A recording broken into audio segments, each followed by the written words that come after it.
Check 1 2 3. Check 1 2.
And good afternoon, and welcome to Nobby's Ballpark on the campus of Case Western Reserve University for a big regional game today for Case Western Reserve as the 12th ranked Spartans, who enter the game with a 25-6 overall record, will take on the College of Wooster, 25-4 on the year, and ranked second in Division III. Maybe the two best teams in the Mid-East region meeting up today here at Nobby's Ballpark, and should be a good one here between the two teams as they, on the cusp of the first regional rankings being released, try to make a statement here. Let's go and get you the starting lineups for both teams, beginning with the College of Wooster Fighting Scots. It'll be the second baseman, Jake Sturzma, leading things off. Jake Fling, the center fielder, hits second. Michael Walensky, talented shortstop, will be hitting in the 3 spot. And then Dan Harwood, the left fielder, will bat fourth.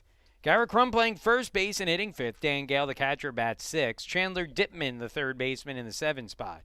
Harry Whitworth Dukes, the designated hitter, hits eighth, and then Aaron Spidell, the right fielder, will bat ninth.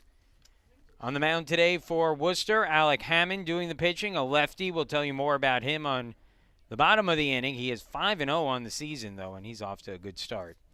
For Case Western Reserve University defensively, first base, Noah Murley, second baseman, Rocco Ma. The shortstop is Jacob Lotta, and third base, Jacob Kusha. In the outfield, left fielder is Nate Glasser, center fielder is Samuel Neal. In right field, Benjamin Stawicki, the freshman who had a nice weekend at WashU. Doing the catching is Tyler Wipazinski, and on the mound is Mark Gross, the junior right-hander, 4-3 on the season with a 3.17 ERA through 8 starts. He has struggled in his last 2 starts, allowing 16 earned runs after allowing just 5 earned runs through his first 6 starts of the year. He'll try to get things going and get back on track against Wooster. First pitch taken by Sturzma for a strike, and it's 0-1.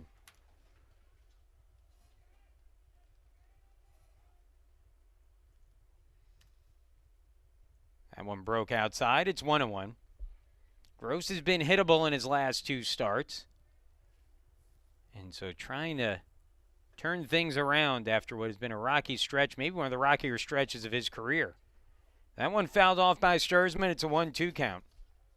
Sturzman, the right-handed hitter, batting at .364 on the year with 1 home run and 26 runs batted in. Worcester, one of the best hitting teams in the country. They average, I believe, 12 runs per game. Swing and a miss on that one, though. It's strike 3. Wipazinski has to complete the throw down to first and does so successfully. And there is 1 gone in the inning.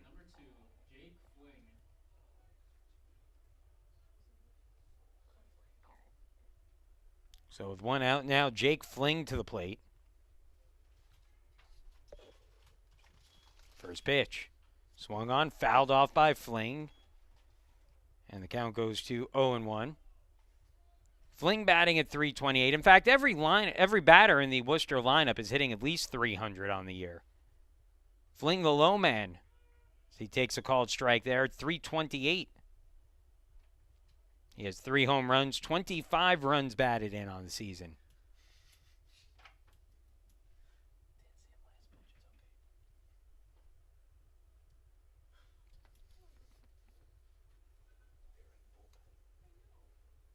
Couple Worcester players coming out from the bullpen in center field. That might be the game starter. Alec Hammond, the lefty, who completed his warm-ups and will make his way back to the dugout now as the 0-2 on the way. Swung on, hit hard up the middle, and threw for a base hit. Well, that one bobbled in center. Neal able to get to it quickly enough. That's kind of been a bit of the issue for Gross, is that when he's needed to reach back and get an out, he hasn't had that pitch that batters haven't been able to square up. And so he'll try to work around a 1-out, 1-on situation and have a tough hitter at the plate here to do it, and Michael Wolanski. Wolanski batting at .402 with 4 home runs and 32 runs batted in. The shortstop, a preseason All-American, takes the slider a bit outside, and it's ball 1, 1-0.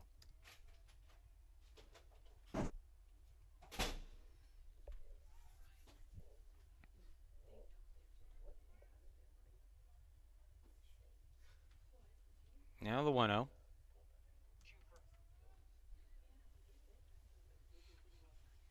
Swung on. Ground ball hit towards short. Could be two if they hurry. Flip to second for one. On to first.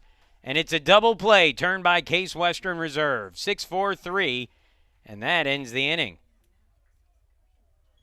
So Case Western Reserve getting the benefit of the double play. One of the Division III leading teams in double plays turn this season. And that will bring us into the bottom of the inning. Scoreless ball game between Wooster and Case Western Reserve. Let's go ahead and get you the batting order for the Spartans.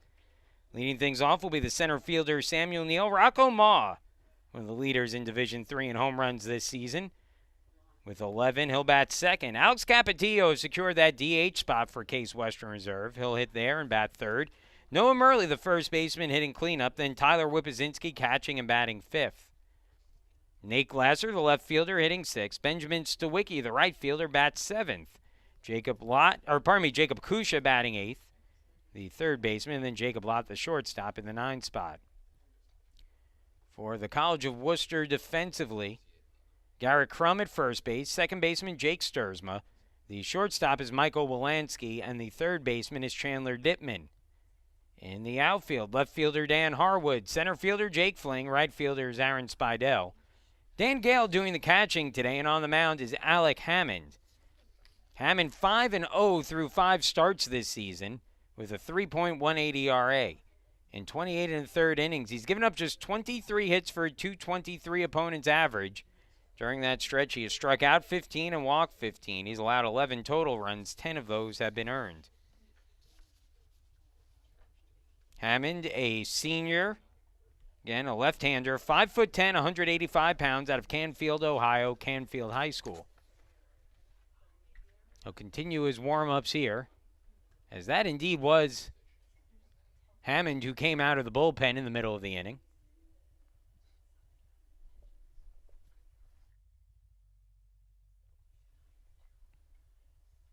So Hammond will finish his warm-ups and face the top of the Case Western Reserve order. It will be Samuel Neal, Rocco Ma, and Alex Capetillo coming up. Neal, a .262 hitter on the year. And we'll have a lefty-lefty matchup here.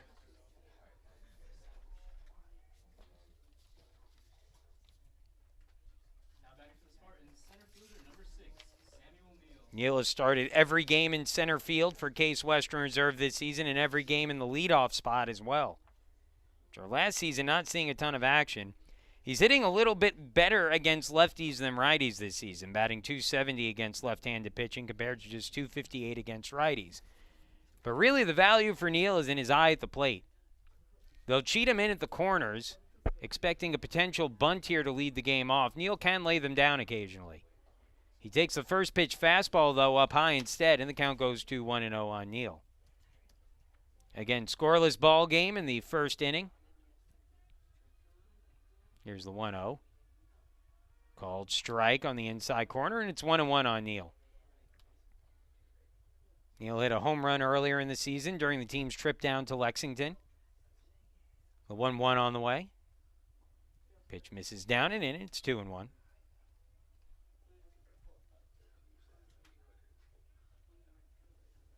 Now the 2-1. Hammond sets, rocks, delivers. Little high, and it's 3-1. Good velocity early on here for Hammond.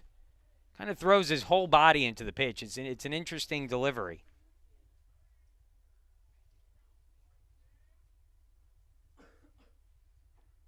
Breaking ball called a strike, and it's 3-2. Really, that's been his best weapon in this opening at bat, has been that breaking ball that he has thrown on the inside corner, catching it twice for a strike against Neal. Here's the 3-2. Comes fastball, though, there, and it's down low, ball 4. So Samuel Neal draws the leadoff walk. That is his 16th walk of the season. And now Rocco Ma to the plate.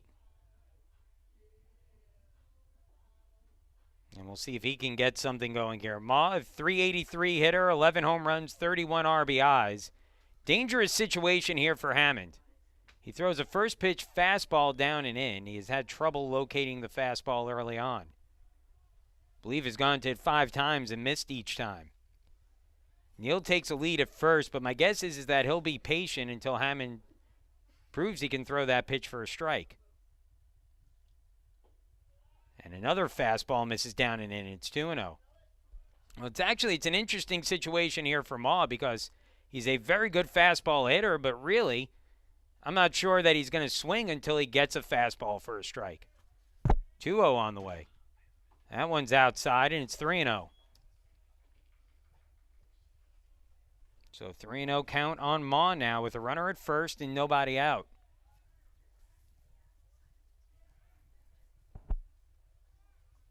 .30 on the way. Inside, and it hit him.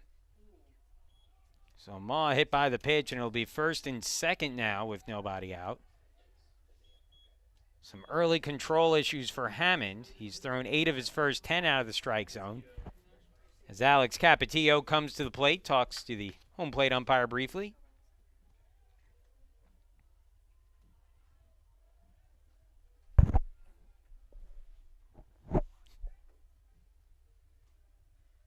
So first and second with nobody out, and Capetillo hitting at .471 on the season has really solidified his role as this team's designated hitter.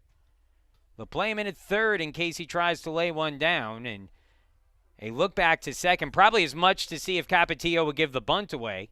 He didn't. In fact, Capetillo, I think, trying to have a little fun with Hammond on the mound, didn't move even after time was called. That one misses inside and rolls away, and both runners will move up. That looked like a cross-up. It'll go as a wild pitch. And that will put runners at second and third with nobody out.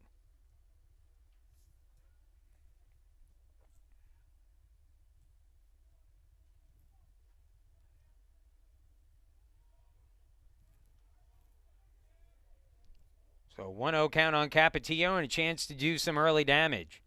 Got to get runs when you have an opportunity against Wooster. And that one misses outside. That's now 7 straight out of the strike zone for Hammond.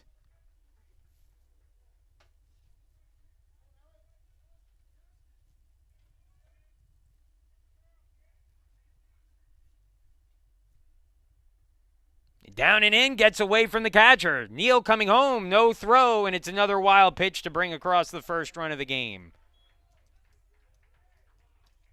And it's 1-0 Case Western Reserve here in the bottom of the first. Meanwhile, 3-0 count on Capetillo. This is a situation where a lot of times you would see a Case Western Reserve hitter get a green light. 3-0, runner at third, a chance to drive a run in. But I think with the issues on the mound he'll be taking, Capetillo does and takes all the way for a called strike, 3-1. That's the first strike thrown in the last 8 pitches now for Hammond. 3-1. Swung on, ground ball through the left side. It's a base hit. Into scores Ma. It's a first hit of the game for first hit of the game for Case Western Reserve. Capetillo singles through the left side. And it is 2-0 Spartans. Still nobody out here in the first, and that will bring Noah Murley to the plate.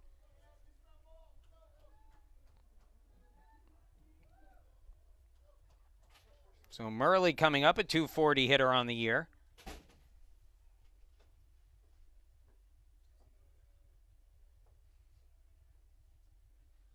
And Wooster wanted to send some people out to the bullpen, so we get a brief break before Murley's at-bat begins. No home runs, 14 runs batted in on the season for Murley, who's been in a little bit of a slump lately. Takes the first pitch there down low, and it's 1-0, so Hammond's control issues continue.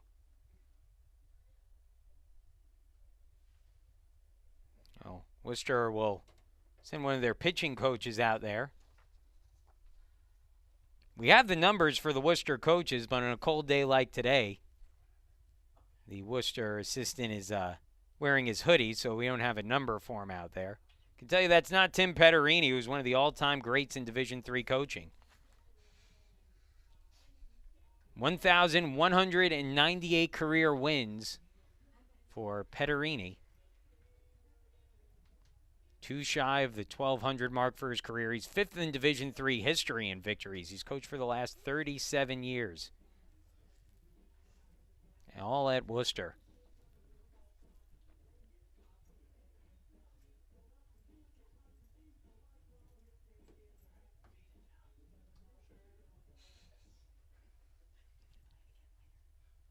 So 2-0 the score. Noah Murley coming to the plate with a 1-0 count here. Stepping back up, I should say. Probably at the very least, that gives the bullpen some time to get moving should Hammond not be able to extricate himself from the inning. From the stretch, here's the 1-0. In the dirt again, and it's 2-0. And boy, Hammond has just not had a grip on that fastball today. It's not warm, but at the same time, it's certainly not as cold as it's been for most of this season. Line drive, that one getting down towards the line and right, but will tail foul. And the count goes to 2-1. Alex Capetillo will take the jog back to first base across the infield. Boy, Cappy's just having some fun out there today.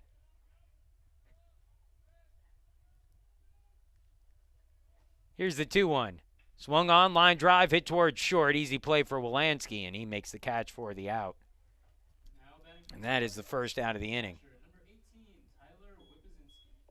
So with one gone now, Tyler Whippazinski to the plate.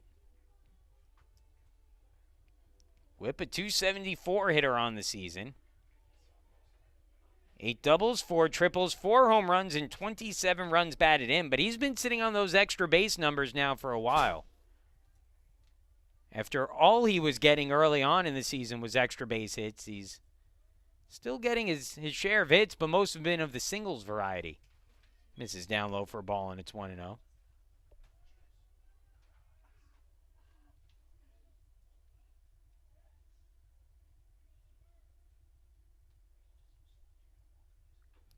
Whip took a cut of that one, fouls it off. It's 1-1. Capetillo with 5 stolen bases on 7 attempts this year. I don't think he'll be moving with Whippazinski at the plate. Might wait instead until Glasser comes up. Although, again, with Case Western Reserve, you always have to be wary of the steal. Head coach Matt Englander, very aggressive on the base paths. He's standing down at third, flashing the signs.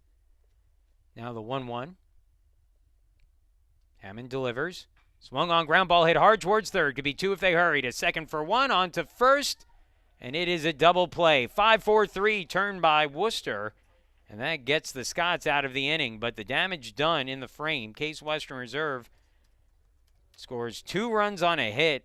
2 early, well, a walk and a hit batter early on. Both come around to score against Hammond. And we'll move into the second. 2-0 the score. Case Western Reserve with the lead. When we return, it'll be Harwood, Crum, and Gale due up for Wooster in the second.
Well, Case Western Reserve has struck the first blow in what may be a meeting of the top 2 ranked teams in the region once those regional rankings come out. The first regional rankings of the season, I believe, due out tomorrow. And will be very telling. Both these 2 teams kind of on a trail to find their way into the NCAA tournament at this point. Still a couple weeks of baseball left before we get there. About 10 games for each team. As Mark Gross delivers outside to Harwood, and it's 1-0.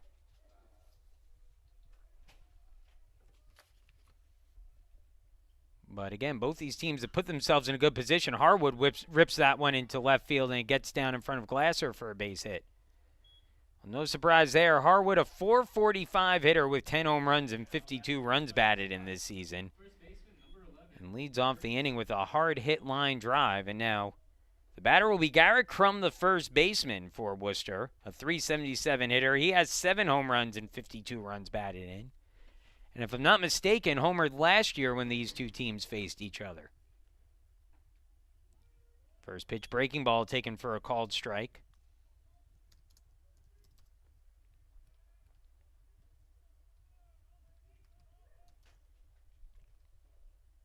Now the 0-1. Down low for a ball, and it's 1-1.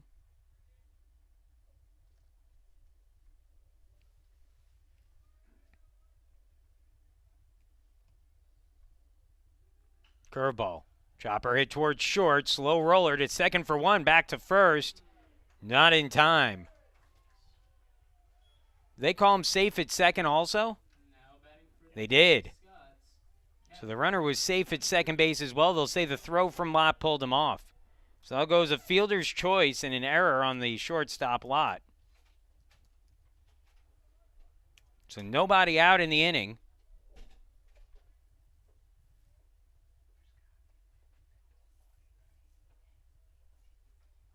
And a dangerous situation here. We'll see if the catcher Dan Gale is bunting.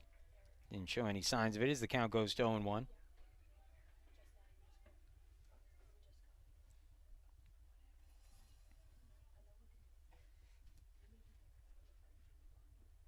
Down low, and it's 1-1.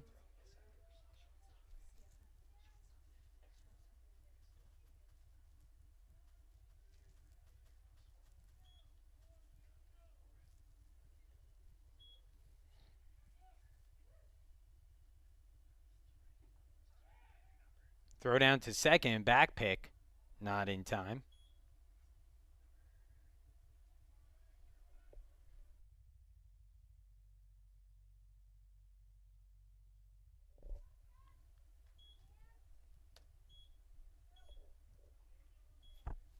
Rose trying to extricate himself from a jam here. Swung on, fouled off. I believe the count now even at 2-2. Indeed it is. 2-2 count. So Harwood at second, Crum at first.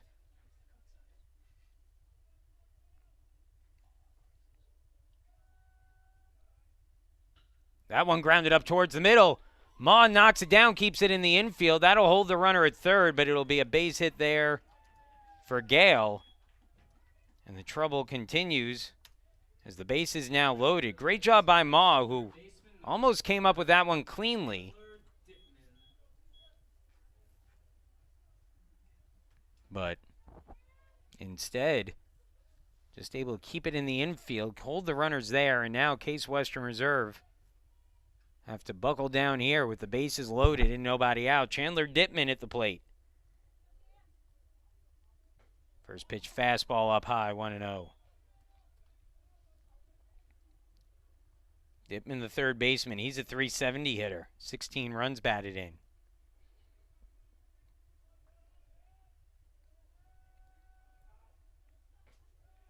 Up high again, and it's 2-0.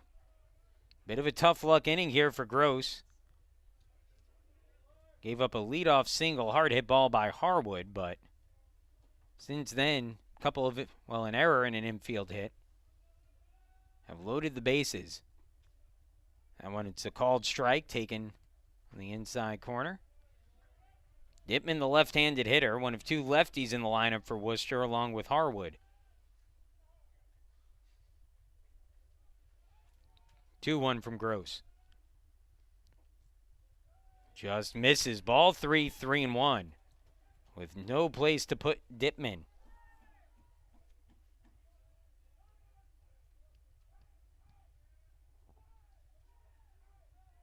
3-1 pitch. Called strike. Full count, 3-2.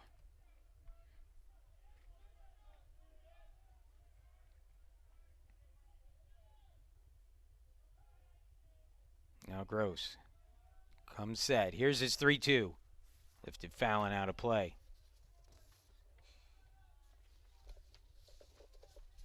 Lefties this season against Gross are hitting 176. He's done a good job against left-handed hitters so far this year. Trying to get an out against the lefty here. The 3-2. Swung on, hit high, but fouling out of play again. Count stays at 3-2.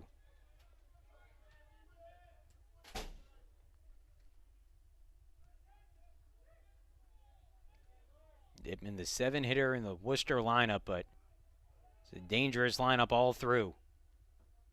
Little low, and it's ball 4. Gross wanted that one, but didn't get the call. And it'll be a bases-loaded walk. Still nobody out in the inning. Now batting for the Fighting Scots, designated hitter number 17, Harry Whitworth. And it's now 2-1.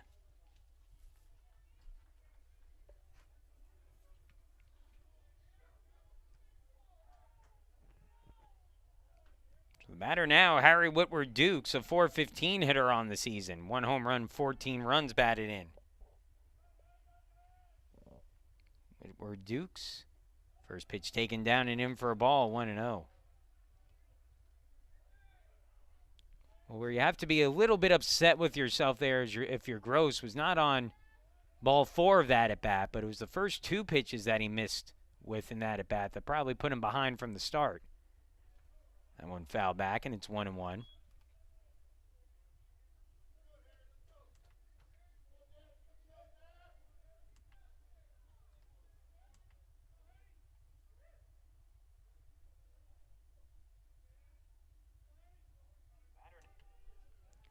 Now the 1-1. Curveball misses up and in, 2-1.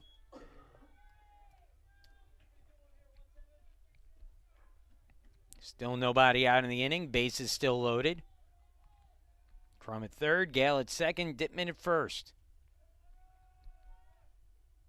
Swing and a miss, 2-2 the count.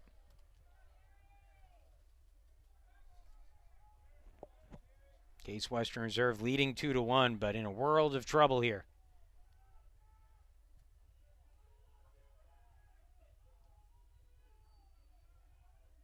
Two-two pitch.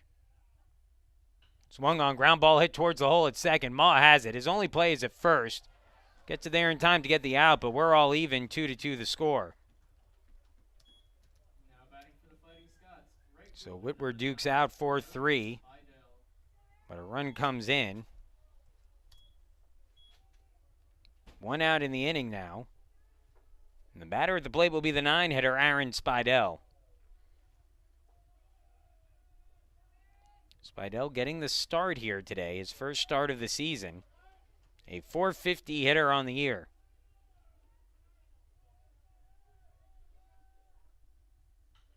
Hits one hard there and fouls it off. You know when your reserve players are batting .450 on the year that you have a pretty good offensive team. This is a stacked Wooster lineup.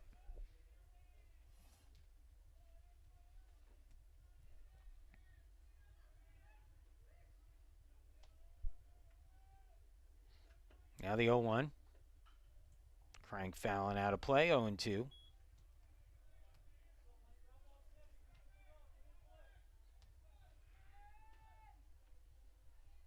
Liam Killingstad running some fresh baseballs out to the home plate umpire. It's going to be a day where a lot of baseballs get used. That is a damp outfield, to say the least. 0-2. Curveball. Just misses, and holding up on it is Spidell. A good job by Spidell to not bite at that.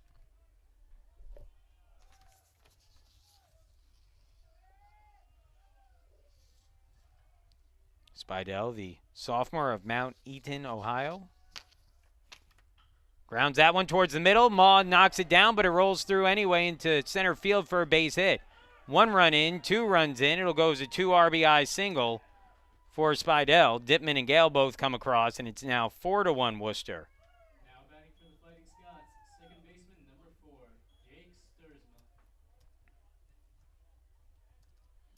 Well, earlier in the inning, Maw knocked one down on the infield. That prevented a run from scoring. He was unable to do that there. 1 run would have scored no matter what for Wooster. But the second run came across when that one found its way into the outfield. And so with one out now, runner at first. At the very least, this gives Gross maybe a second to breathe, even though he's now facing the top of the order. As Jake Sturzma comes to the plate. Struck out swing, but first at bat in the last few, that Wooster hasn't had runners in scoring position. That one swung on down the third baseline. It'll tail foul as Speidel took off on that pitch, but will have to retreat to first.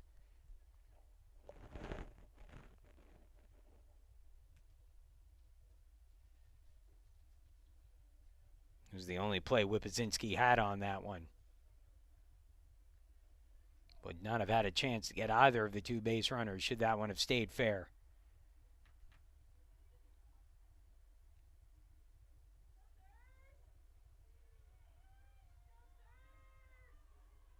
Now the 1-1. Down and out, 2-1.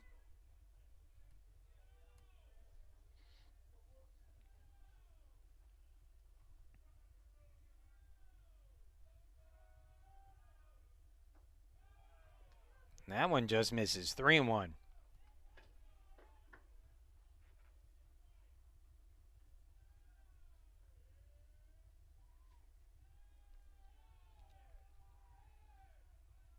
Down and out, ball 4. Speidel was running, but Gross issues the walk anyway, and with one gone now,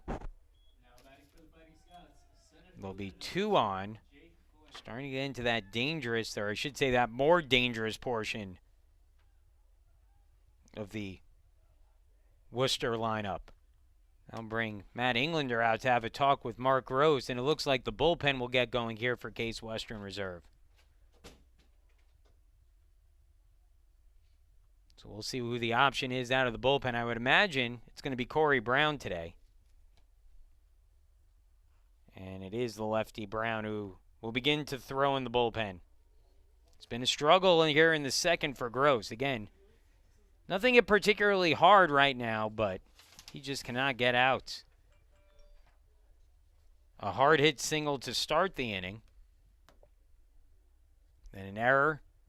Another base hit in the infield, a walk, a ground out to score a run. 2 RBI single on a seeing eye hit up the middle. And then a walk, 2 on, 1 away. 4 runs in here in the second for Wooster.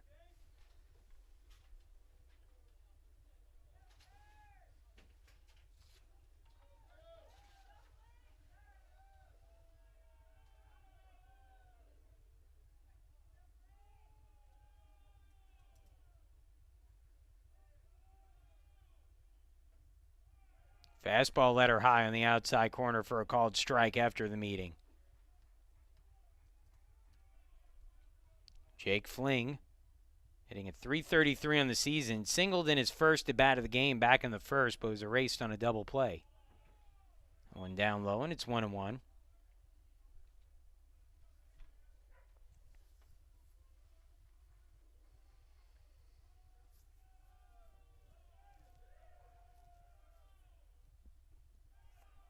Two and one.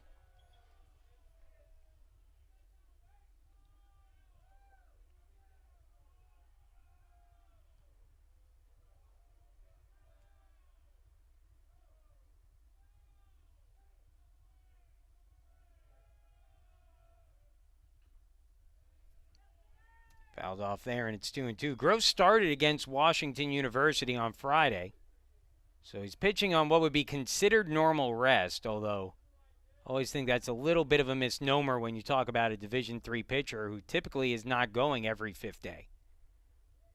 So while, again, it's considered normal rest, it's probably more like short rest. That one just misses up high. Full count, 3-2. We'll see with one out if the runners are moving here. Don't imagine they will be, although Speidel was certainly aggressive at first base. They are going. Pitch swung on, grounded through the hole into left field. It's a base hit. Glasser has it in left. He'll throw it to third to keep the runner at second, but scoring on the play is Speidel. And it's now 5-2 Wooster. Now batting for the Fighting Scots, shortstop number 1, Michael Wolanski. So 5 runs and counting in the second. Michael Wolanski will be the Ninth hitter of the inning, still just one out. He grounded into a 6-4-3 double play his last time up, but again, a very talented hitter. 398 on the season, 4 home runs, 32 runs batted, and a couple of big runs out there. So he can put this game out of reach early. It's low for a ball, 1-0.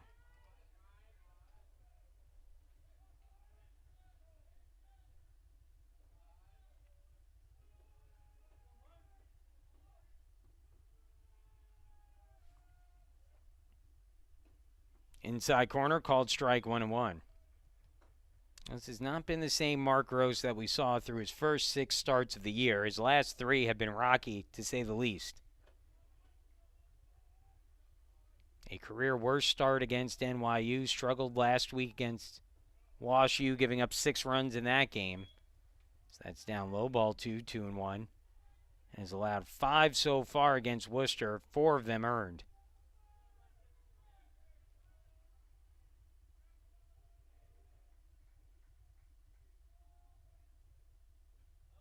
Outside again, 3-1.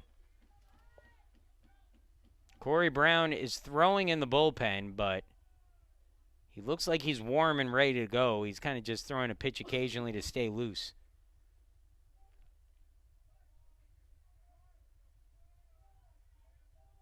(3-1).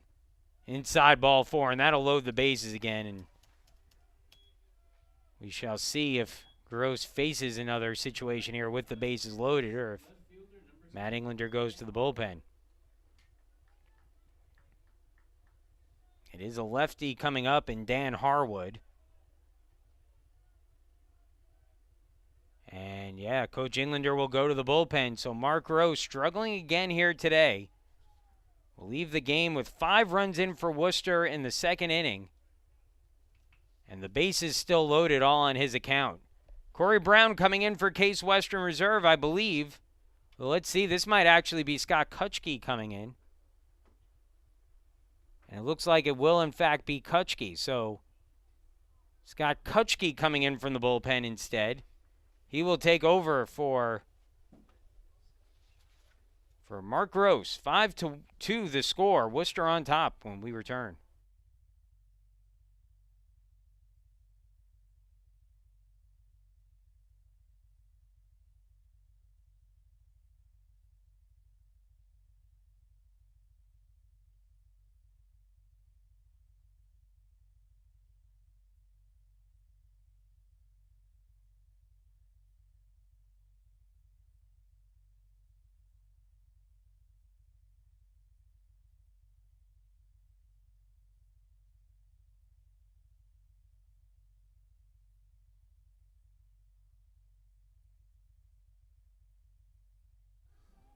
New pitcher on the mound for Case Western Reserve will be Scott Kutschke.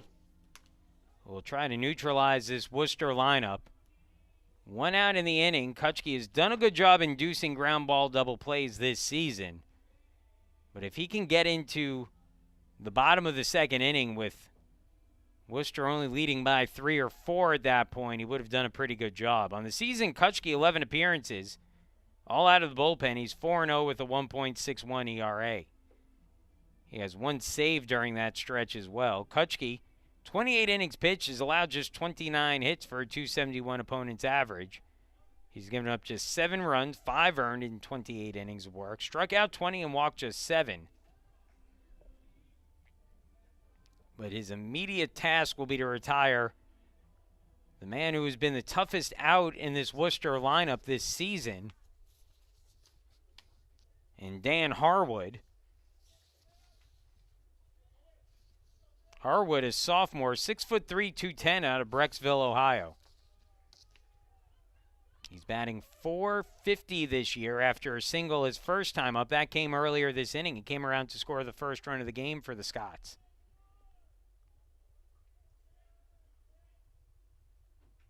Murley will play in front of the runner at first base,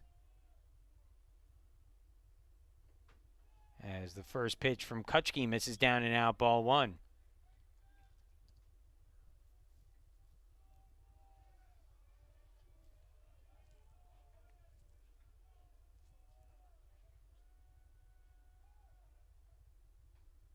That one fouled away, 1-1 the count.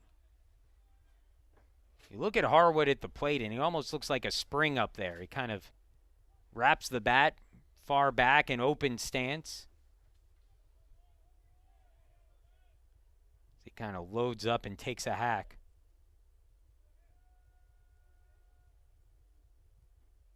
Fastball for a called strike. It's 1-2.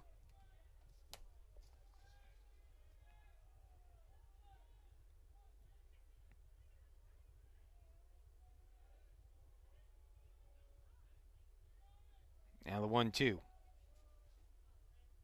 Curveball hit softly. Foul territory. Count stays at 1-2 on Harwood.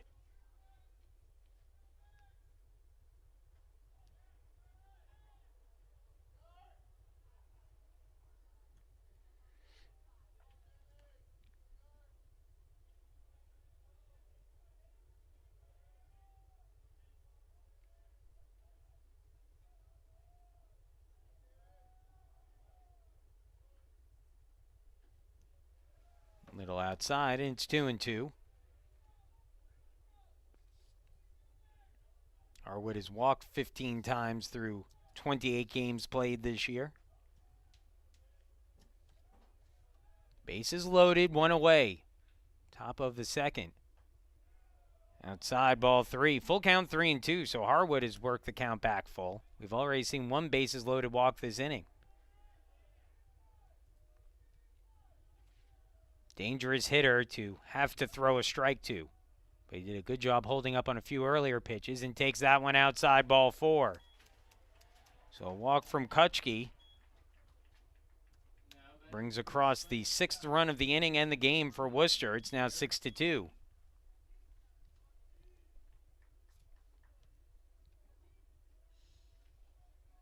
That will bring Garrett Crum to the plate.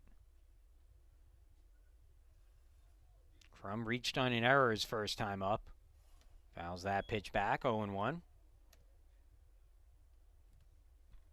So Kutchke got ahead of Harwood, 1-2, but Harwood did a very good job drawing the walk in that at-bat. Impressive at-bat for Harwood. Crum takes that down low, 1-1.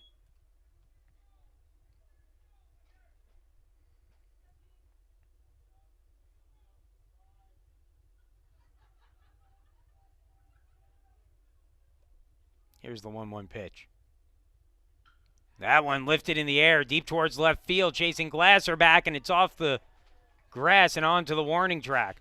1 run in, 2nd run coming down. Here comes the throw of the plate. It's not in time. It's a 2 RBI double for Crum, and it's now 8-0. Well, that will close the book on Gross.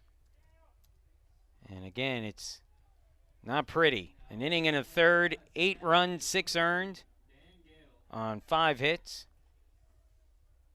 I believe that's actually 7 earned.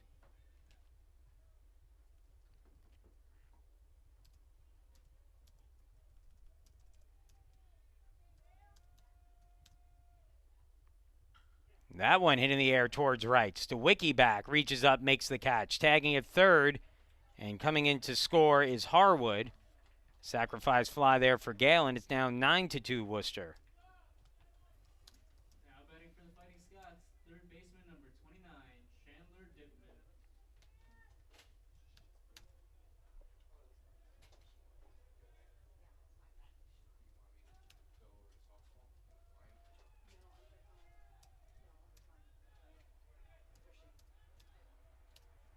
So now Chandler Dittman walked with the bases loaded his last time up earlier in the inning. It's a 9-run inning for Wooster. That's a called strike, 0-1 on Dittman. They have opened up a big lead here on Case Western Reserve.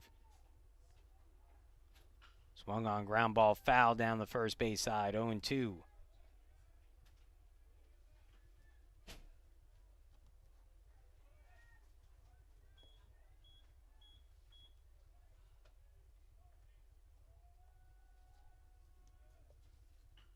Line drive, center field, base hit.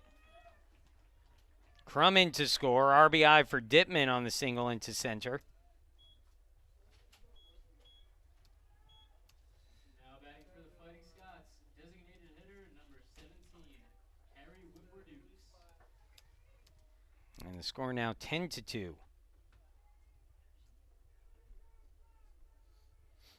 Each of the last 2 runs will count as earned runs against Kutchke, but are team unearned runs. That one misses. Nope, catches for a strike as Whitworth-Dukes takes it, 0-1. Grounded into 4-3. Put out his first time up earlier in the inning. He's the 14th batter of the inning. Swings and hits that one through the hole. It's a base hit. Dittman was running on the pitch, but will stop at second, and the hits keep coming now for Wooster. Right fielder number 9, Aaron Spidell.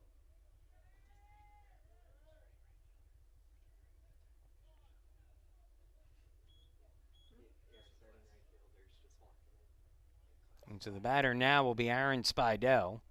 Spidell 1 for 1 with a 2 RBI single up the middle his last time up.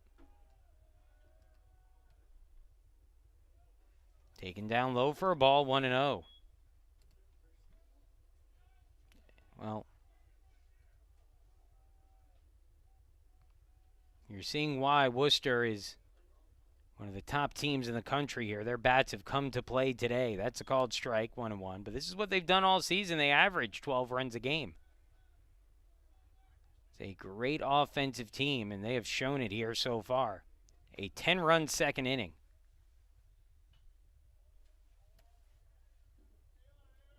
Worcester's had games this season that they've won. I think it was a 34-1 game against Ohio Wesleyan. 28-2 over Hiram, 20-4 over Hiram, 24-14 at Muskingum. So this is a team that can score runs in bunches, and again, doing so in this game. Taking a little low, 2-2.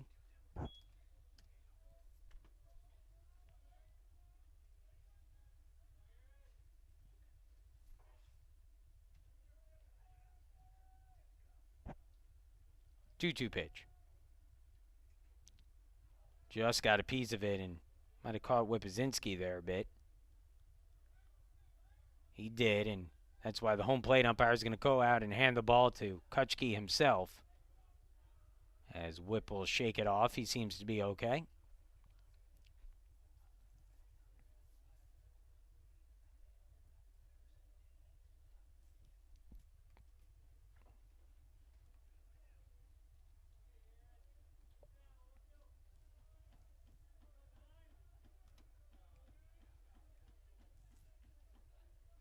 Two and two the count.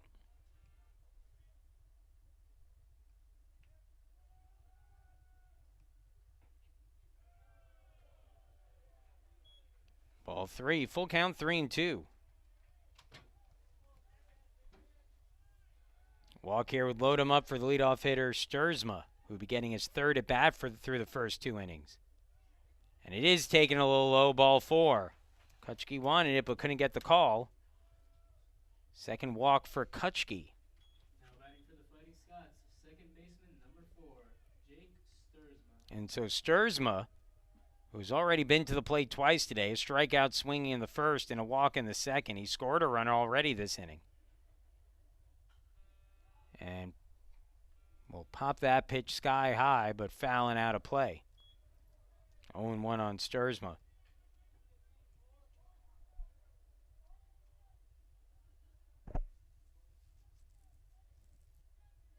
Dittman at third, Whitworth-Dukes at second, Spidell at first, 2 gone in the inning.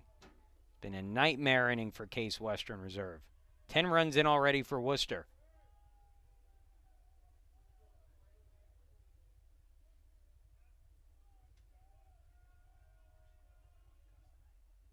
Swung on ground ball, hit toward short. Lott has it, flips to second as Case Western Reserve gets the out there to end the inning. But boy, that was a rough one if you're a Spartan fan. 10 runs on 7 hits for Wooster, an error and 3 left on. Second inning coming up, it'll be Glasser, Stawicki, and Kusha as Case Western Reserve will look to put a dent in what's now an 8-run lead for Wooster. 10-2 the score when we come back.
Well, after Hammond had a rocky bottom of the first inning, his team has given him a 8-run lead all of a sudden in the second.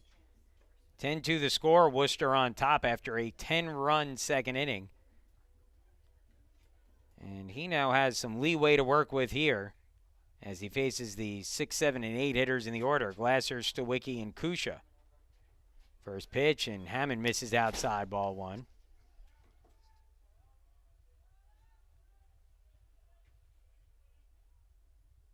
Glasser, a .260 hitter, 14 runs batted in. Down low, and it's 2-0.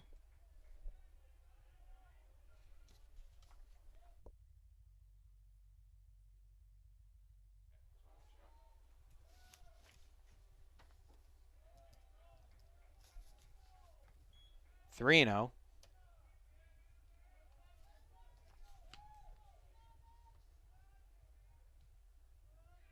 Low ball 4. Well, that's not what you want to do if you're Hammond after your team gives you a large lead. Just throw strikes in that situation. That has been the issue so far for Hammond today, who has walked 2 and hit another.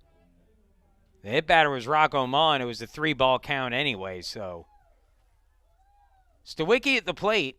Ben Stawicki has been a pleasant surprise as Hammond starts him off with a strike, 0-1. Stawicki started 3 of the games at Wash U. He started 4 games now this season. He's 9 for 18 on the year with 3 runs batted in. The 0-1.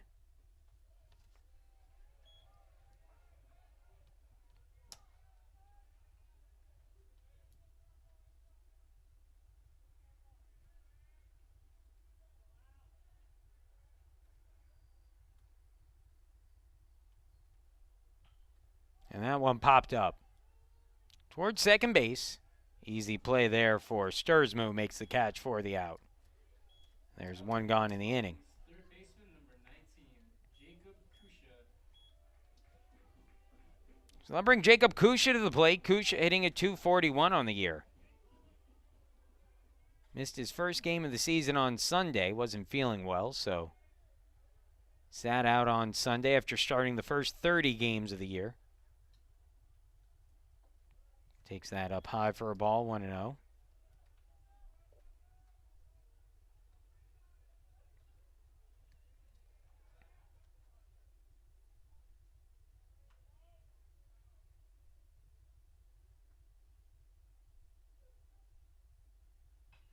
Ground ball back to the pitcher. Could be 2 if they hurry to second for 1. On to first, not in time. Throw gets away.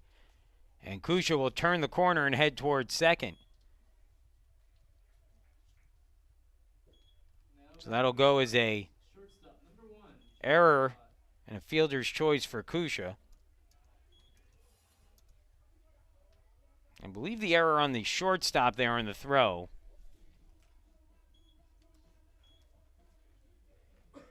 Glasser out, 1-6 on the putout, so runner at second. And I'll bring Jacob Lott, the freshman, to the plate, a .270 hitter. Well, when you're down by 8 runs this early in the game, every run is important. And that runner at second base right now. Case Western Reserve wants to try to inch its way back into this game. They have time, but that's a big runner out there. Maybe not so much from the Wooster perspective, but again, Case Western Reserve has some ability at the plate, certainly. They've shown that this year. And so getting that first run back here could make a difference. The 1-0 to Lott. Swings, grounds that one towards the hole. Diving stop made, but no play. Well, a good play by the shortstop, Wolanski, who just by keeping that in the infield keeps a run from scoring. Now, however, runners are on the corners with 2 away, and the batter will be Sam Neal, who draw a walk his first time up.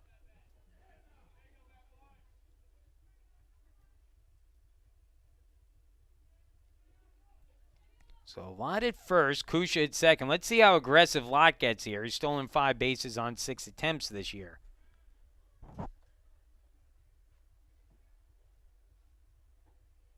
Good curve taken for a strike by Neal, and it's 0-1. Neal, the only lefty in this lineup. for Hammond to face.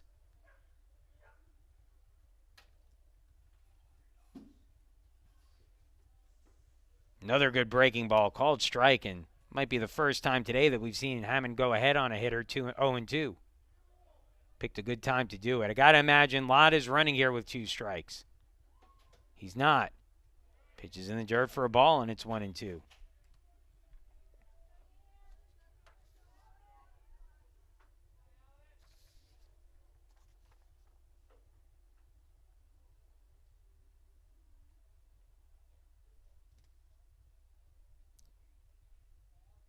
Here's the 1-2 pitch. Low, 2-2. Well, Gale, behind the plate, has now played in 18 games. He's started 7 now. The 2-2 on the way. That one line drive into shallow left field. It'll drop for a base hit. Kushin to score. Lott stops at second. I'll continue my thought on Gale, the catcher, in a second. As the score now 10-3. And now Rocco Maud to the plate.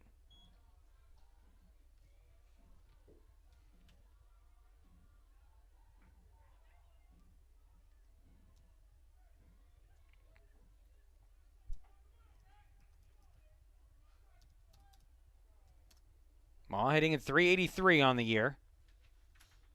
Checks his swing at the pitch in the dirt and takes it for a ball, 1-0.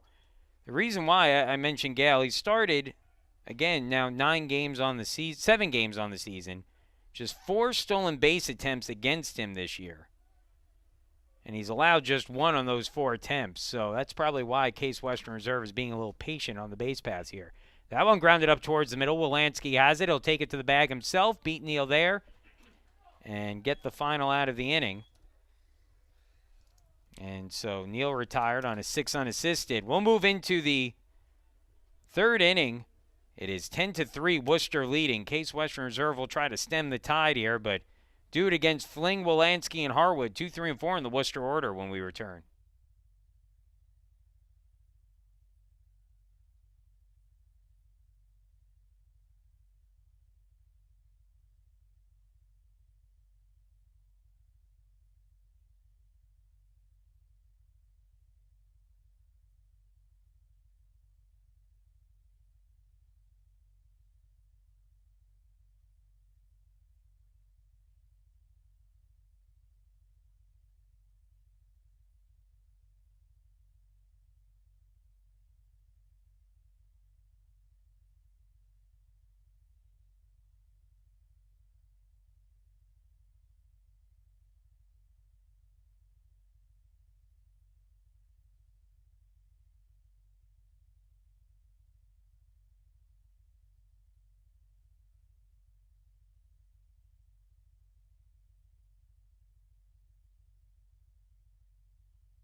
Well, welcome back once again as Case Western Reserve will change up their pitchers here and turn to freshman Tony Smodilla, who will be making his 4th career appearance. Will have to do so against one of the best offenses in the country. He's no record on the season in his 6.75 ERA on the year. Through 4 innings, he's allowed 4 hits, 3 runs. He's walked 2, struck out 1. Opponents hitting .267 against him. And let's see what Smodilla could do here. And what Case Western Reserve is hoping will be a long relief appearance. Again, the Spartans have shown an ability in their own right to score against Wooster early on in this game. They've gotten 3 runs in the first 2 innings. That being said, Worcester's 10-run second was enough to give them a 10-3 lead. And if Case Western Reserve has any hope in getting back in this one, they'll need Smodilla to be very good here today against a very good lineup. Smodilla out of Terre Haute, Indiana. It's a first pitch strike, and the count goes to 0-1 on Fling. Fling 2 for 2 already. Called strike on the outside corner, 0-2.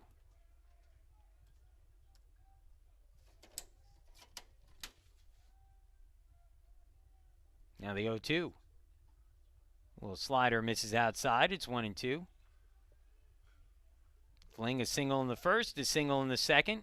One of just two Wooster batters to not bat twice in that second inning. 16 hitters came to the plate for the Scots. Down and out there, it's 2-2.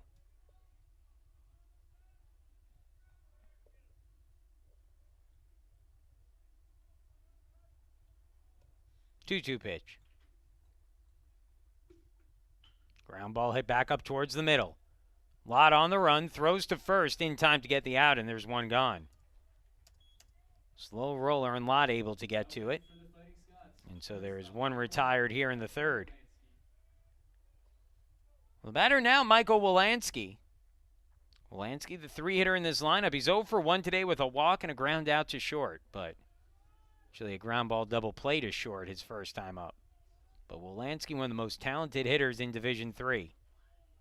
Pitch misses outside for a ball, 1-0.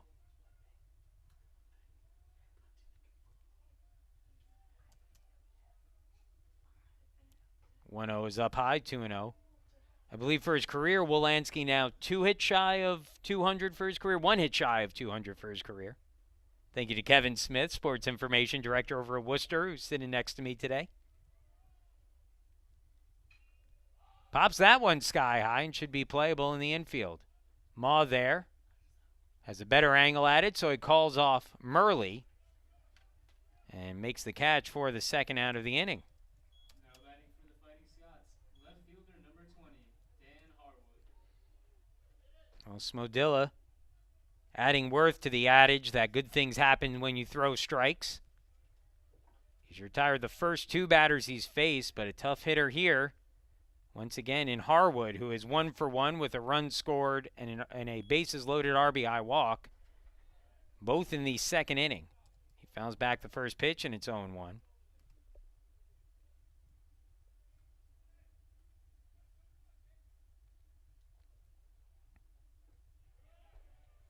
Swing and a miss, 0-2. Well, this is a situation where if you're Smodilla, you can kind of sneak attack Wooster here a little bit. What do I mean by that? Well, you're getting kind of a surprise outing here today. So that misses up high for a ball, 1-2. You have a Wooster team that has a comfortable lead. Maybe they get a little bit more aggressive at the plate, start swinging at some bad pitches. So the 1-2. Down low. Harwood certainly not doing that there, but a pitcher like Smodilla, who arguably, I think it's tough to argue against, is one of the bigger starts or one of the bigger appearances of his career so far. 2-2. He's pitching with a lot of adrenaline right now. Might be paying off. Fly ball to left. Glasser. Inning over. 1-2-3 inning for Smodilla. The freshman with a nice start to his day. We will move into the bottom of the third. 10-3 the score. Due up for Case Western Reserve, the heart of the order, Capetillo, Murley, and Wipazinski when we return.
Welcome back once again is Case Western Reserve.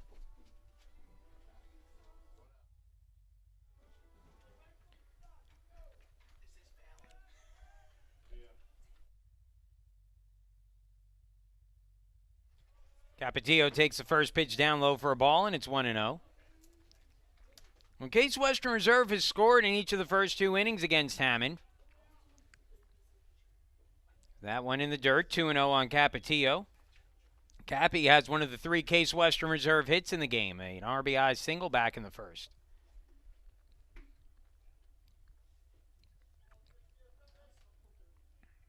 So, again, it's not impossible to get your way back into this game. The good news is that if there is any good news about a 10-run inning, it came early in the game, gives you time to catch your breath a bit. 3-0 now the count on Capetillo. On the outside corner, 3-1. Cappy, a .479 hitter on the season, including the RBI single earlier today. He's driven in 14 runs. Takes a called strike there. It's full 3-2.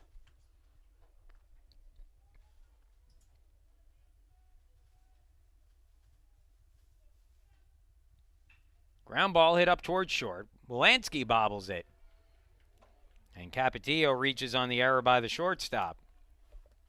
Now batting from the Spartans, first baseman number 2, Noah Murray. Wolanski makes the error, a rare one for him. As a team, Wooster has committed just 22 errors entering play today. That's already their second of the game. Wolanski commits just his 5th of the season at shortstop. That is Gold Glove caliber type numbers right there. 3-2, or the first pitch of the at-bat to Murley. It's taken for a strike and it's 0-1. Murley lined out softly to Wolanski his first time up.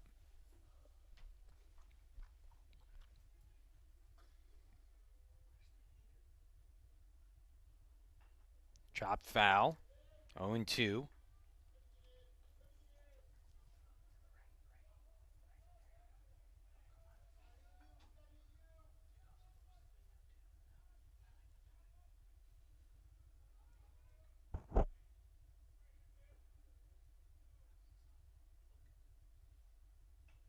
Soft liner fouling out of play, so Murley stays alive. Noah's hitting a .237 on the year now.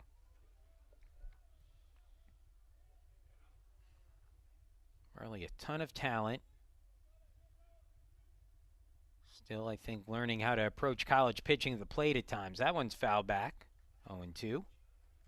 And I think this year with some added pressure on being in the lineup every day, playing first base,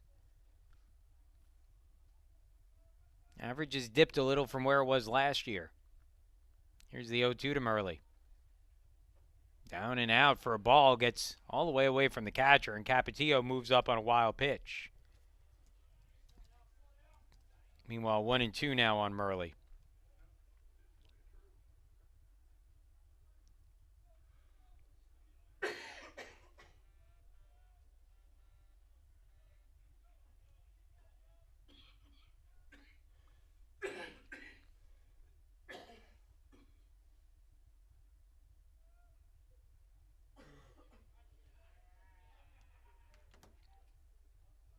Ground ball, third base side foul.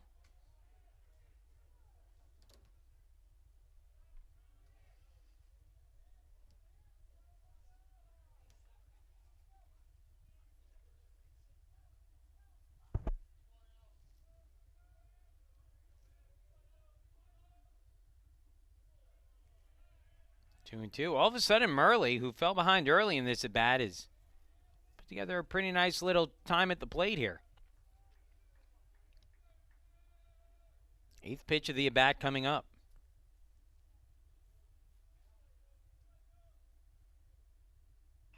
Ground ball softly toward short. Another chance for Wolanski, who throws on the run. Smooth there as he gets it in time for the out. Capetillo move up to third on the play. One away. Number 18, Tyler Whippazinski. And Tyler Whippazinski up.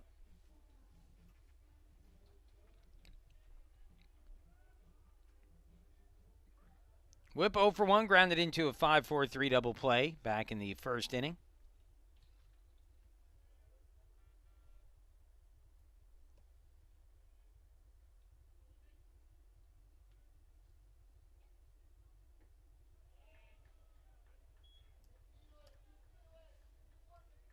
0-1 the count. After that swing and a miss. Again, talked about just trying to pick away at the lead. And they'll do so here. Ground ball to second. Easy play at first base. But coming in across to score is Capetillo. It's an RBI ground out for Whippazinski. That makes it a 10-4 game. There'll be an unearned run. Base is now clear with 2 away. Nate Glasser at the plate.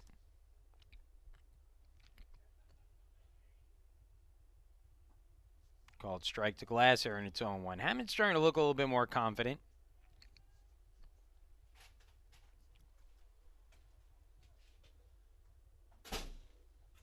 Up and in, 1-1.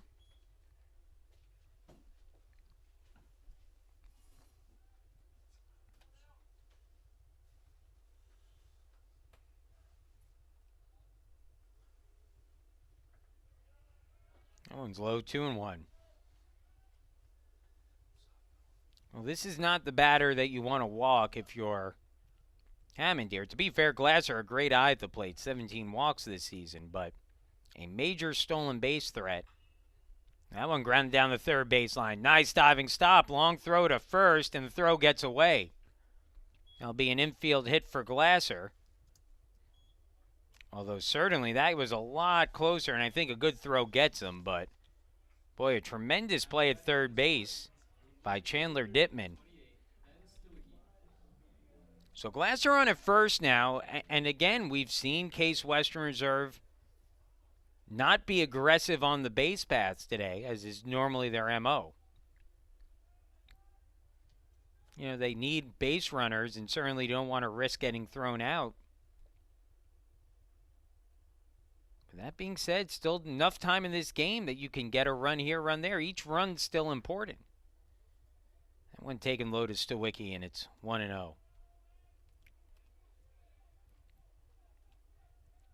Stawicki 0 for 1 with a pop out today. He's batting a .474 on his freshman year. Up high for a ball, 2-0. Hammond not an easy guy to run on either. He looks extremely quick to the plate from the stretch. Not to mention he's a lefty, although I don't think we've seen Hammond throw over yet. Crank foul by Stawicki, and it's 2-1.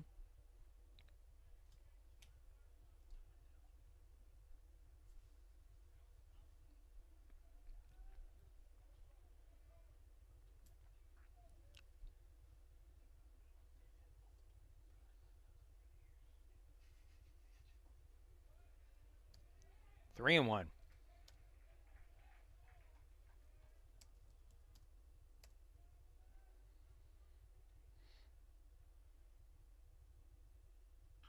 Line drive, left field, that's a base hit. And so Stawicki on the 3-1 pitch singling into left. Now batting for the Spartans, third baseman number 19. Back-to-back two-out singles. And I think we're going to get a pitching change here. Indeed, we are for Wooster. So we'll get you the name of the new pitcher coming in. It's a 10-4 score. Case Western Reserve trailing this one. 2 on, 2 outs in the third when we return.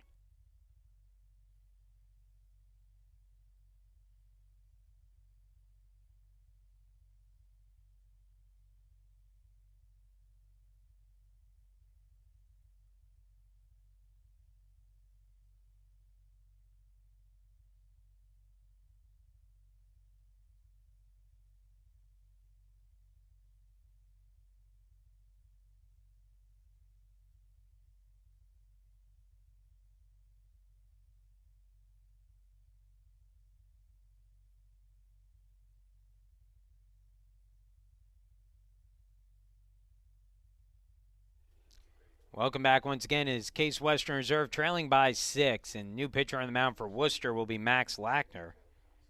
Typically, it's a good sign when you can chase the starter from the game, and in fact, this will be the first game this season that starting pitcher Alec Hammond will have started and not picked up a win and didn't go long enough in it.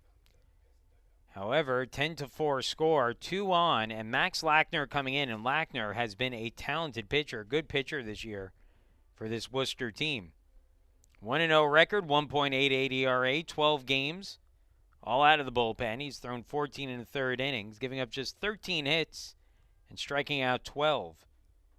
He'll have 3 runs, all of them earned, walked just 4. So a good pitcher here for Wooster in relief of Hammond. Lackner's brother, Jamie Lackner, was a very talented first baseman for this Wooster team not that long ago.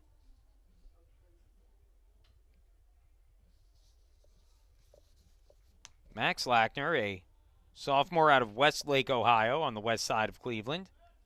6'3", 210 pounds. Jacob Kusha will be the batter at the plate. Kusha grounded into fielder's choice his first time up and came around to score a run. First and second, 2 away. First pitch strike on the outside corner from Lackner, 0-1. Again, when you fall behind by 8 runs in the game, every situation becomes important. So again, a runner in scoring position here with good speed. See if Kusha can find a way to drive him in. Timeout at the plate. Lackner delivers it anyway, but no pitch there.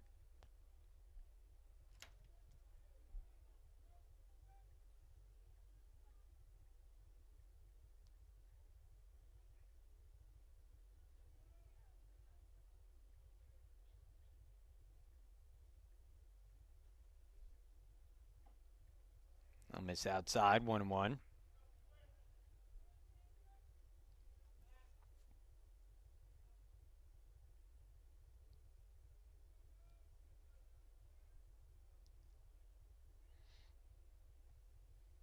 One to Kusha. Inside breaking ball. Big hook there. But it misses, 2-1.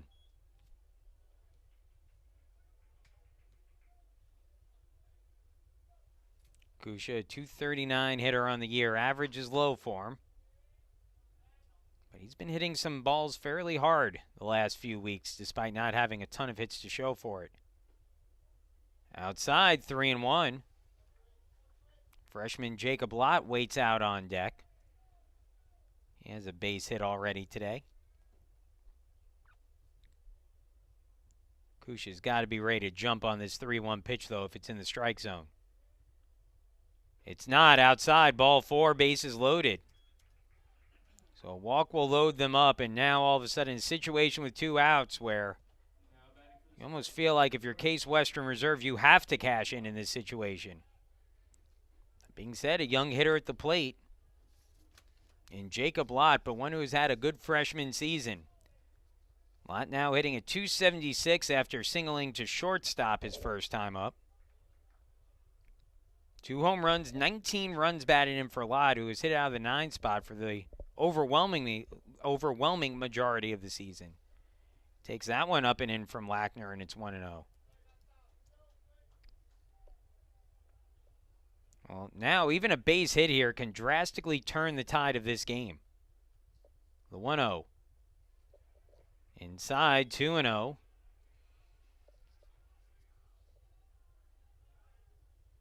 And we'll get another meeting on the mound here, and that's going to be it for Lackner.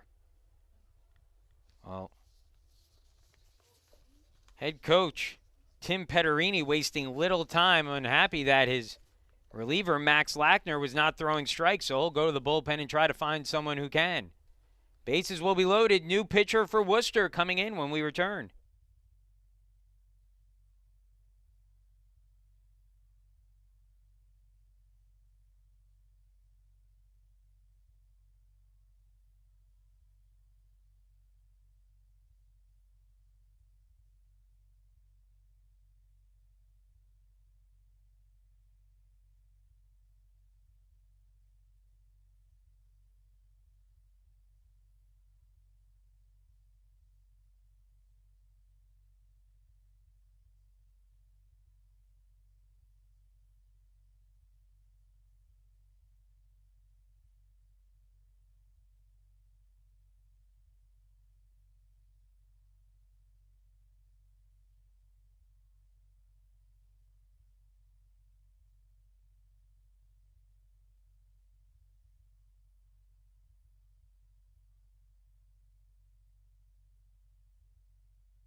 Okay, so another pitcher here, third of the game for Wooster.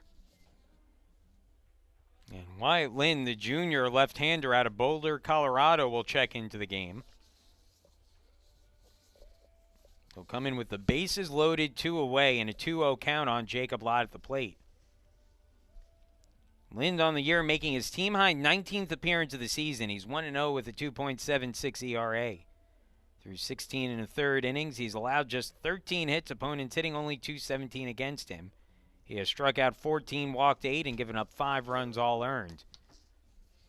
Lind will come into this game. Should he walk the batter at the plate, Lott, that walk will count, and that runner would count against the previous pitcher, Lackner. Anything else, and that goes on Wyatt's account, including an out.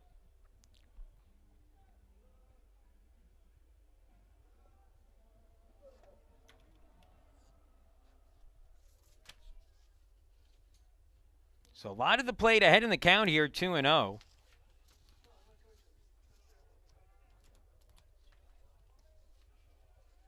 Two outs, bases loaded. Big opportunity for Lott to try to get the team back into the game. First pitch, Lott squares to bunt, pulls it back, takes a ball. And the count now 3-0.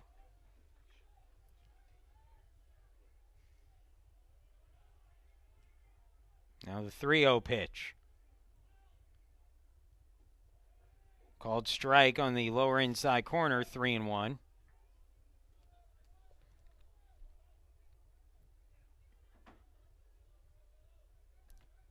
So Lind trying to battle his way back into the count, the 3-1 to Lott. Swung on, ground ball towards third. Hot shot, stopped, and the throw on to second in time to get the out, and that ends the inning.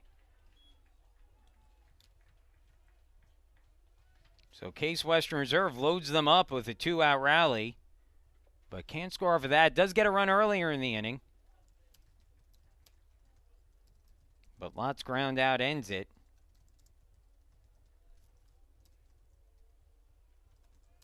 And we will move into the fourth. 10-4 the score, Wooster leading.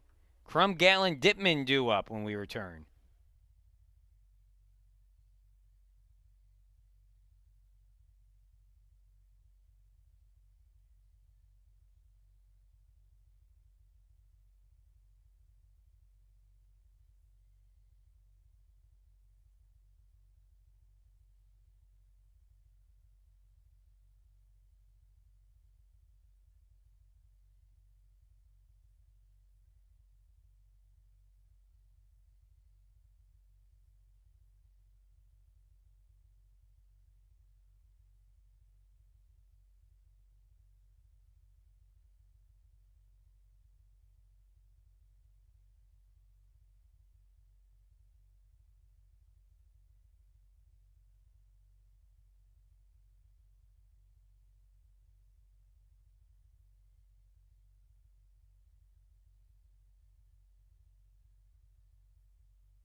Tony Smodilla retired the side in order his first inning of work in the third. Begins the fourth with a ball to the leadoff hitter for Wooster here in the frame. 2-0 now on Garrett Crum. Crum a 2 RBI double his last time up. He scored 2 runs today, 1 for 2. Called strike, 2-1.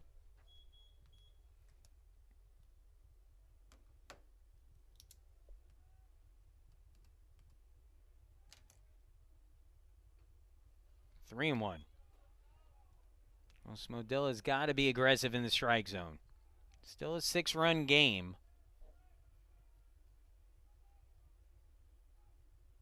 The sun starts to peek out. It's a called strike. 3-2 full count. Late strike called there. So the count now full, 3-2.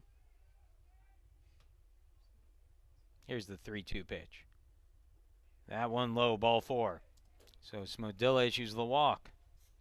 Crum on at first, and the batter now at the plate is Dan Gale, the catcher. Batting for the Fighting Scots, catcher number 23, Dan Gale. Gale hitting a .412 on the year. He is 1 for 1 in the game.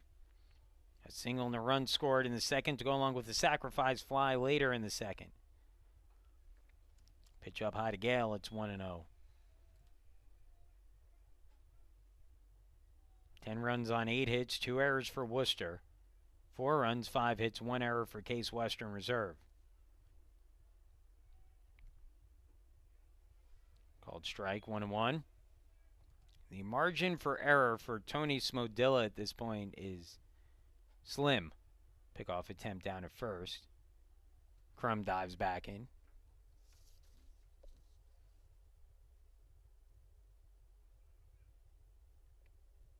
Crum has taken 6 bases on 7 attempts this year. Swing and a miss on a big cut there by Gale, 1-2.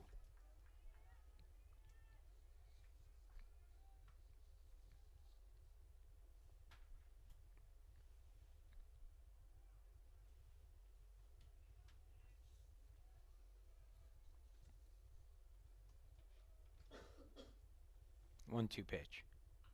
Hit softly towards second. Ma has it to short for 1. On to first. Double play. 4-6-3. Turned by Case Western Reserve. And so Smodilla induces the ground ball double play. Well, the freshman has fared well here so far today. He's retired the first 5 batters he's faced. Did allow a walk, but has faced the minimum. Now the batter at the plate is Chandler Dittman, who is 1 for 1, a bases loaded walk and an RBI single back in that nightmarish second inning. Smodilla delivers a called first strike to Dittman. The 0-1. Low, low, 1-1.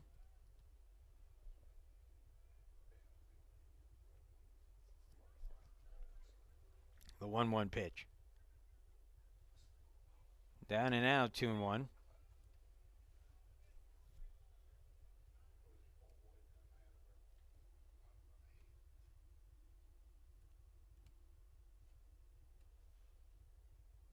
Three and one.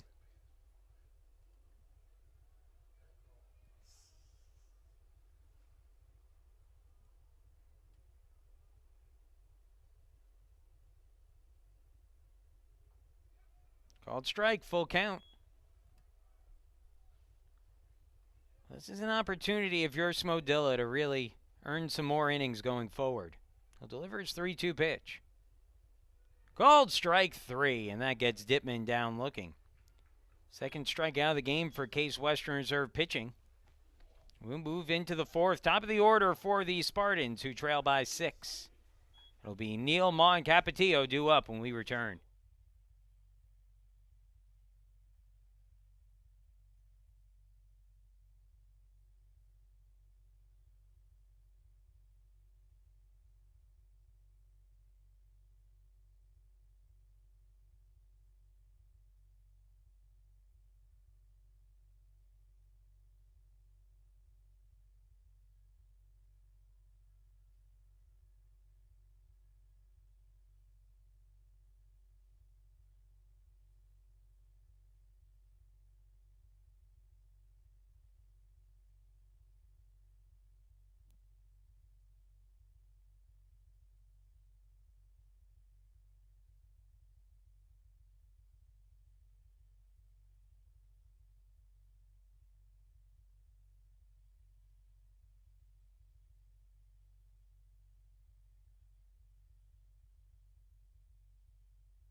First pitch of the inning to Sam Neal, taken for a called strike 0-1. Defensive change for Wooster. As Neal falls behind 0-2. Taking over in right field will be Drew Tourneau. As Neal cranks one out in his direction, right field, Tourneau lines it up and makes the catch. So Tourneau taking over for Spidell. Tourneau apparently was attending class. Go figure, a student athlete who misses the beginning of a game to go to class. Not a bad example to set there. Rocco Ma will step in now after the fly out for Neal to start the inning. Takes the first pitch outside for a ball, 1-0. Lind is a quick worker on the mound. He begins his first full inning of work after 3 pitchers pitched in the 3rd inning for Wooster. Starter Alec Hammond, reliever Max Lackner, and then Lind came in to get the final out of the inning with the bases loaded. 3-0.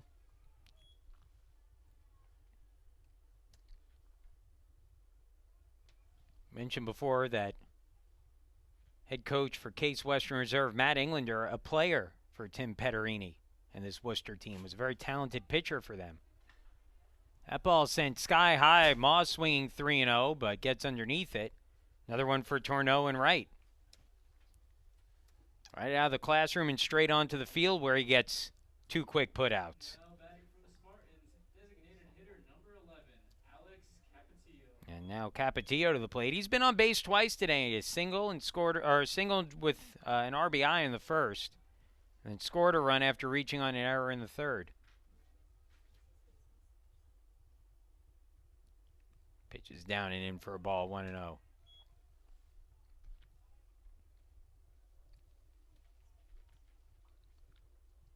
Normally all 4 Rocco Moss swinging 3-0. But I'm not sure down 6 with the heart of the order coming up. That's the right situation for it. Of course, if he hit a home run there, I'd be praising his baseball intellect on that one. So 2-0. And that one driven in the air, deep towards left field, back towards the wall, turning around and unable to make the catch in left field is Harwood. Capetillo pulls into second with a double. Well,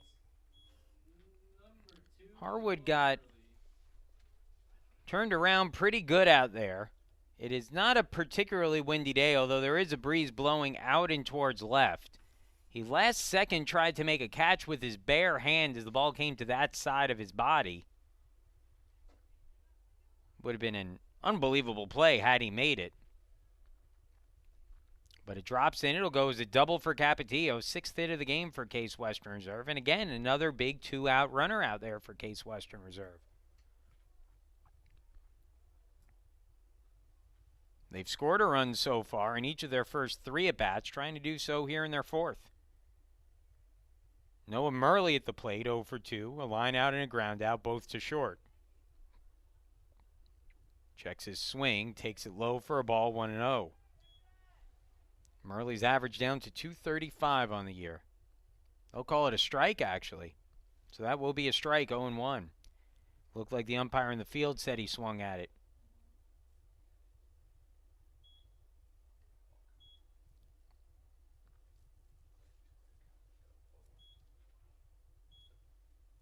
Now the 0-1. Swung on, ground ball hit up towards the middle. Will find its way through for a base hit. Capetillo waved around third, and he'll come in to score. Case Western Reserve not going away easily in this one. It's another 2 RBI single. This one off the bat of Noah Murley, and it's 10-5. So now Tyler Whippazinski to the plate. Whippazinski 0 for 2, a couple of ground outs, although the last one brought across a run last inning. It was his 28th run batted in this season. First pitch to Whippazinski. Swung on chopper, hit toward short. Wolanski backhands it, goes the short way to second, and gets it there in time. But another 2-out run comes across, and that makes it a 5-run game. 10-5 the score. Is Case Western Reserve getting a run an inning here right now? 5th inning coming up. 8-9-1 for Wooster. Whitwer Dukes, Tourneau, and Sturzma due up when we return.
Fifth inning coming up, in Case Western Reserve hanging in there as much as you can after a 10-run inning. Worcester did all their damage in the second.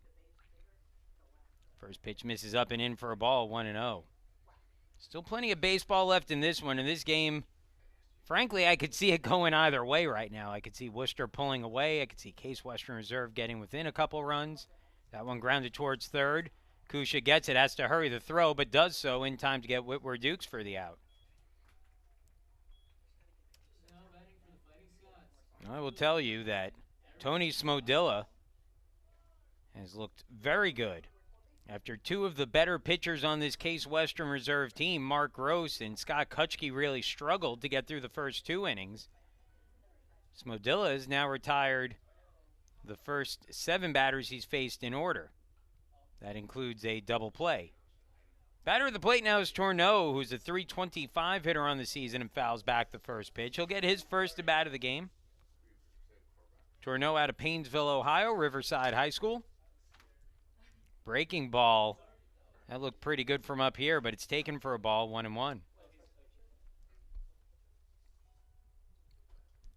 So Tony Smodilla out of Indiana making a bid to be a bigger factor on this team. That's down and in for a ball, 2-1. Again, it's the kind of game where Smodilla can ambush this Worcester squad a little, and I think he's done a bit of that so far. Up high for a ball, 3-1.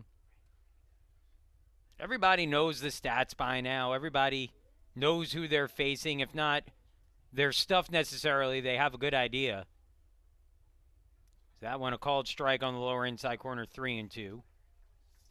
And I think these teams very clearly took a look. I think Worcester probably took a look at Tony Smodilla's line and said, okay, here's a freshman making his 4th appearance of his career. That's up high for a ball.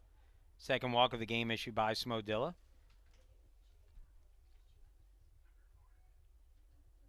And back to the top of the order now with Jake Sturzma coming up. I think they said, hey, pitcher with 4 career appearances. It's ERA in the high 6s. Let's go up there and take some hacks at him. And I think they've done that. And Smodilla has pitched strike, has thrown strikes, and has gotten outs. He's turned 1 double play already behind him. As a throw down to first, not in time.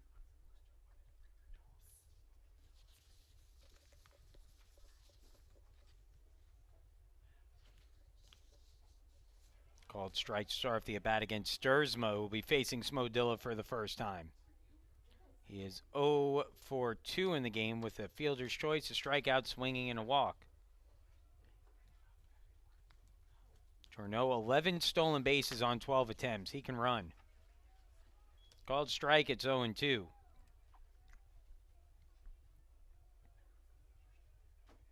We'll see if he's running here, 0-2. Smodilla, quick move over to first.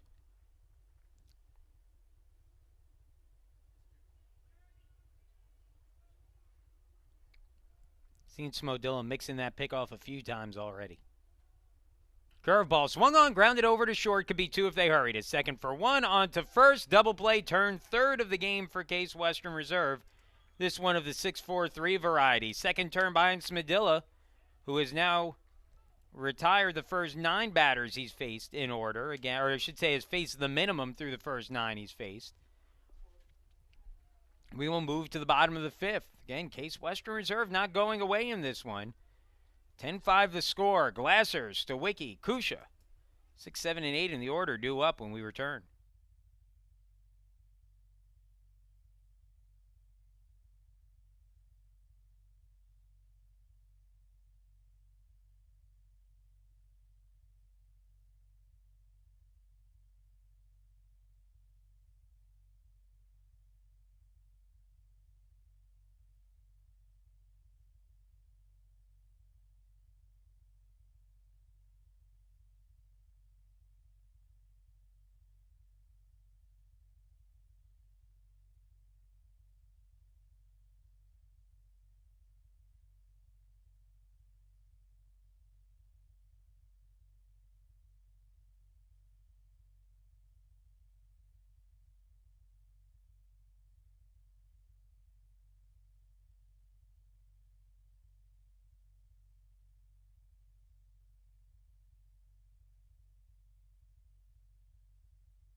Bottom of the 5th inning coming up. Case Western Reserve trails by 5.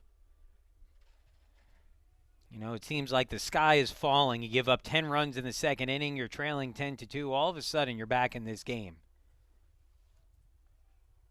Lind begins what he hopes to be his 2nd full inning of work with a ball to Nate Glasser, 1-0.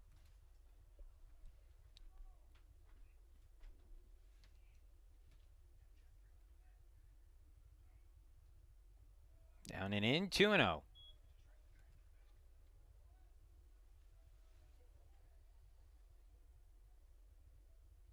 Lind, the lefty, came in with the bases loaded, 2 away, got the final out of the 3rd inning. Allowed a run in the 4th after giving up a double to Capetillo and a single to Murley with 2 outs in the frame. Called strike, 2-2 now on Glasser. Glasser hitting a .267. He's 1 for 1 today. He's been on base twice. Walked in the 2nd, singled in the 3rd. The 2-2 to Glasser. Swings and pops it up. Right center field. This will be Tourneau again. And he makes the catch for the out. For the Spartans, right fielder number 28, Ben Stawicki.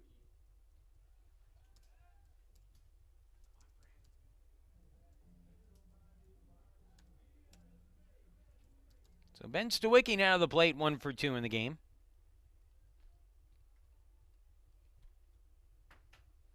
Stawicki now hitting at .500 again on the season. He just continues to hit when he's put in the lineup. Becoming a fixture all of a sudden. This is his 4th straight start. Called strike, and it's 0-2 on Stawicki.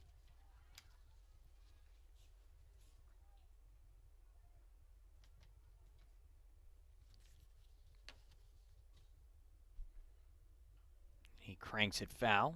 Count stays at 0-2.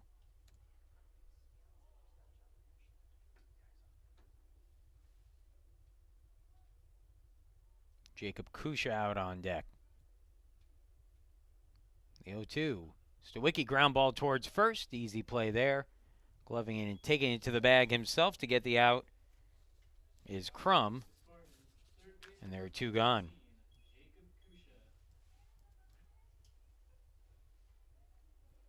So 2 quick outs, and now Jacob Kusha to the plate. Lynn trying to keep Case Western Reserve off the board in an inning for the first time today. That pitch in the dirt for a ball. Looked like he was going to do that last inning. Got the first 2 batters of the inning to fly out, but allowed that double and a single. In fact, the only inning today that Case Western Reserve has scored a run without 2 outs in the frame was the first. Nice fastball underneath the hands, and Kusha takes it for a strike. 1-1. Kusha reached on a fielder's choice and scored a run in the second inning, walked, and was stranded in the third. And he sends that one, shallow liner. Tourneau reaches up, makes the catch, and the inning's over. So we will move into the 6th, 10-5 the score. Wooster leading, Fling, Wolanski, and Harwood due up, 2, 3, and 4 in the order when we return.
About to start the 6th inning here at Nobby's Ballpark in Cleveland, Ohio.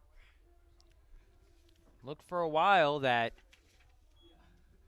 we were going to see Wooster run away with this one, but Tony Smodilla, the freshman, with the best outing of his career so far, 3 solid innings. He's allowed just 2 walks to Wooster, which did all its damage in the second inning. Jake Fling at the plate. First pitch swinging. Sky-high fly ball. Foul territory. Murley there. Camps underneath it. Makes the catch. 1 gone. So Fling retired. Second time through the order now for Smodilla, and we'll see if Wooster gets a better read on him here. Michael Wolanski still a hit away from 200 for his career.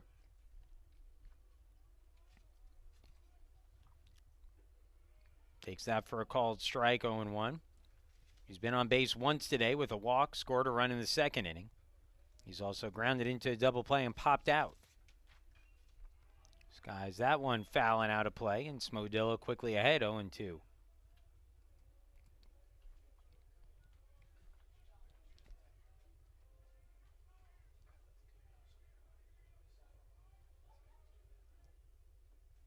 Good breaking ball, called strike 3. The slider on the outside corner for Smodilla. And there are 2 retired quickly. So now Dan Harwood to the plate, 0-1 with a fly out to left against Smodilla.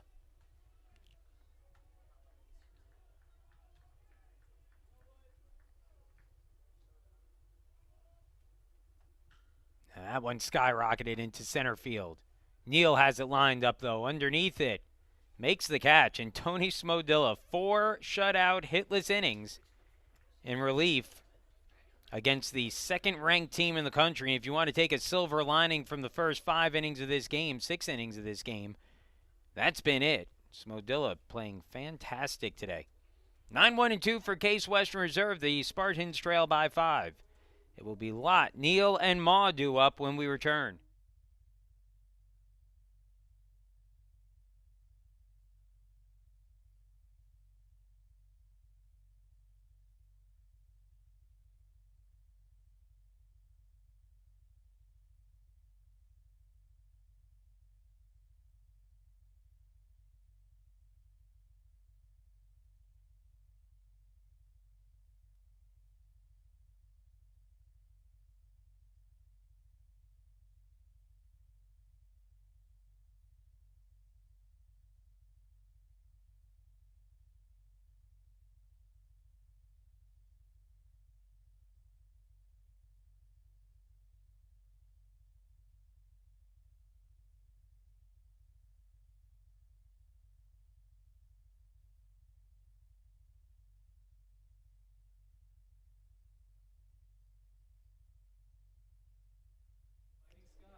New pitcher on the mound for Wooster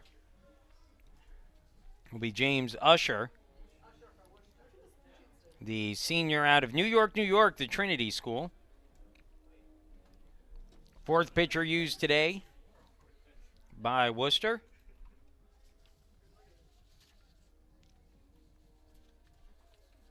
On the season, Usher has made 18 appearances now. He's 2-1 with a 5.85 ERA and 4 saves. Through 20 innings, he's allowed 25 hits, struck out 13, walked 5, given up 14 runs, 13 of those earned. And opponents hitting .305 against him this season.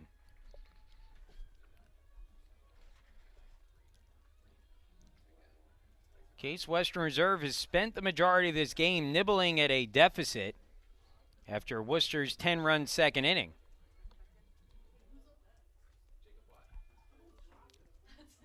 But the Spartans now, with the fourth pitcher of the game coming in for Wooster, will try to break through here for a crooked number in the sixth. Lots to start things off, and swings at the first pitch, skies it to right field, fouling out of play, 0-1. Lot 1 for 2, a single and a fielder's choice so far.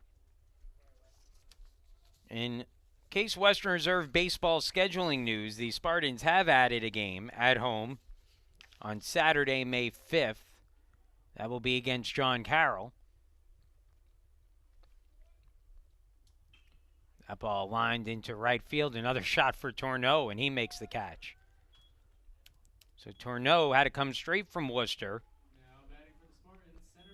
after being in class until late today. Came out to right field, and he's retired. I should say has the put out on 5 of the last 7 outs in the game. All since he came into the game to start the 4th.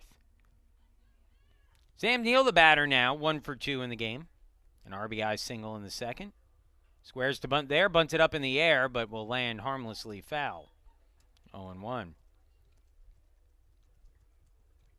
Neal walked, singled, flown out to right. In his 3 trips to the plate today.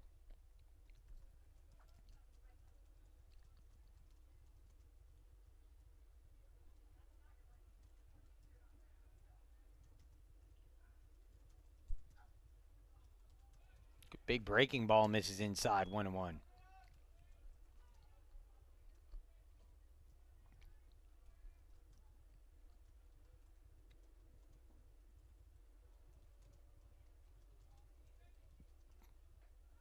Up and out, 2-1.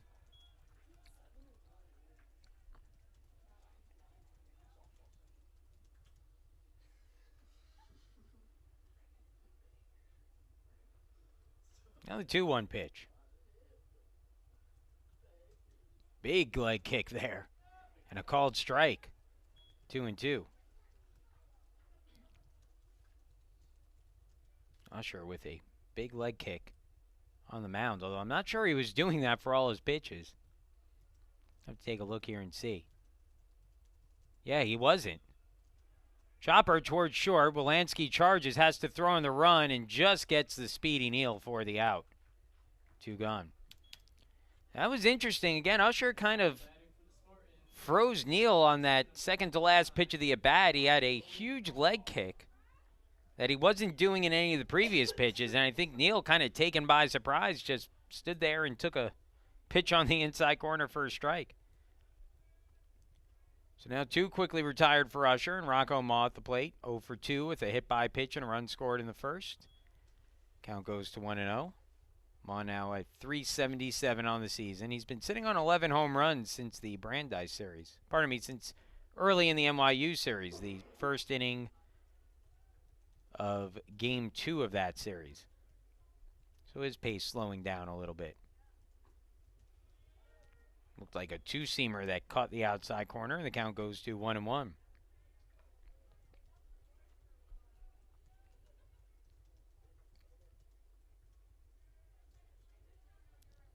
The 1-1 from Usher. There's that leg kick again, and Ma pops it sky high. Shallow center. Lining it up is the second baseman Sturzma, makes the catch, and the inning is over. We'll move into the seventh. 10-5 still the score. For Wooster, Crum, Gale, and Dittman due up when we return.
Number 11, Garrett Crum.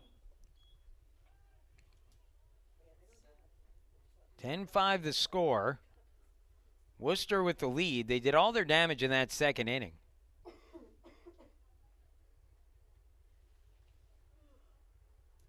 Tony Smodilla. An outing to remember so far for him. Delivers the first pitch ball to Garrett Crum, the first baseman. 2-0, a little low again. Smodilla has kept Case Western reserve in this game. Certainly had potential to get out of hand, but he has been good today. That ball cranked in the air, deep towards center field again, but Neal lines it up. And the catch is made. One gone. Now batting for the Fighting Scots, catcher number 23, Dan Gale. Worcester is starting to make some better contact against Smodilla. They are going through the lineup the second time now.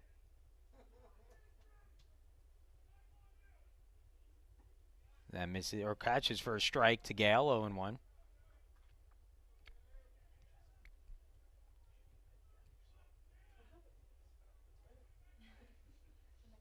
Now the 0-1 in the dirt, 1-1.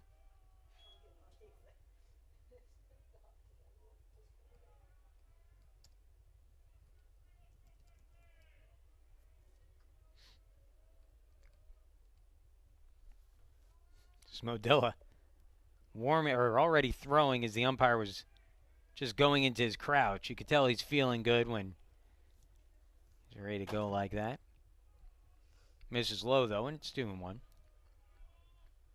2-1 to Gale. Swings. Fouls it back, 2-2. Gale hitting a .404 on the season.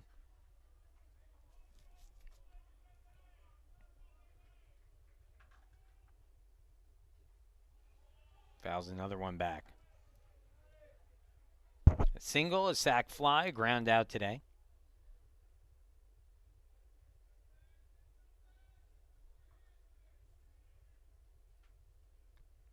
Worcester scored 10 runs on 7 hits in the second inning. In the dirt there. And the other 5 1/3 innings so far in this game. 6 1/3 innings so far in this game. They've been held to just 1 hit. No runs. Count stays at 3-2 as that's fouled off.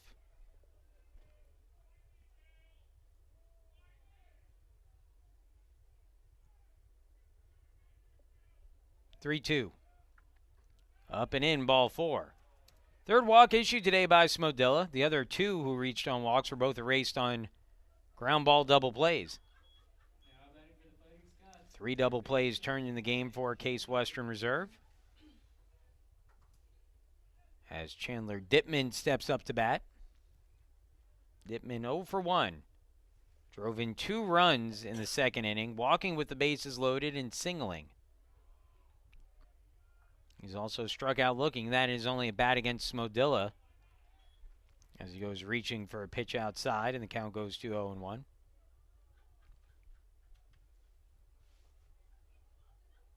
Now the 0-1 pitch. Fastball, a little outside, 1-1.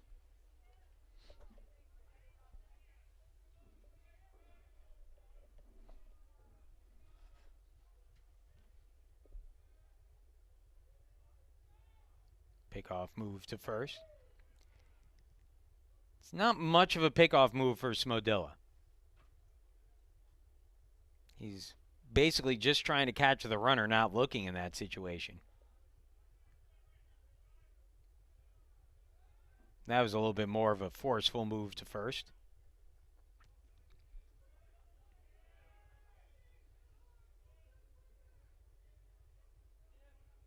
Tony Smodilla, the freshman. Runner goes. Ball swung on, grounded over towards second to shortstop for 1, on to first. And holding the bag is Murley. 4th double play turn by Case Western Reserve today, the 3rd behind Smodilla. Pretty impressive right there. And again, shows you that good things happen when you throw strikes. We will move to the bottom of the 7th. The Spartans still trail by 5 within reach, but all of a sudden, time's starting to run short on them. Need to score 5 runs over their final 9 outs. Heart of the order, Capetillo, Murley, and Whippazinski due up when we return.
New catcher for Wooster as Usher begins his second inning.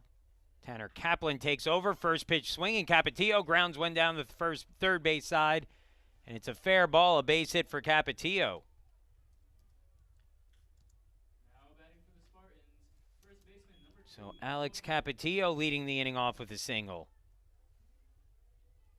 For Cappy, it's his 3rd hit of the game. He's been on base all 4 times, reached on an error to short back in the 3rd. He has 3 of the team's 8 hits now, both teams even in the hit column. 8 hits apiece. Noah Murley at the plate, an RBI single his last time up. 242 hitter on the year. Breaking ball low, 1-0.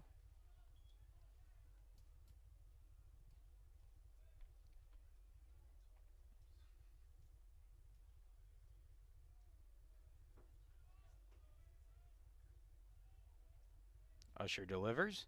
Swing and a miss. 1-1.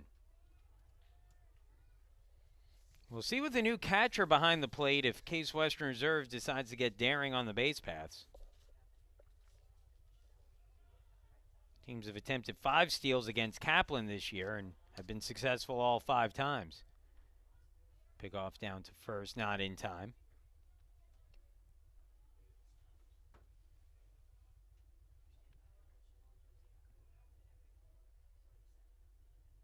Murley now at 242 on the year after the single earlier today.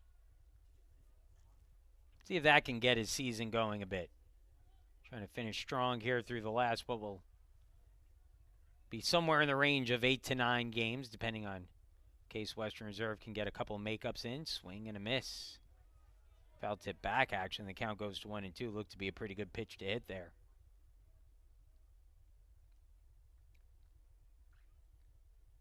Now the 1-2.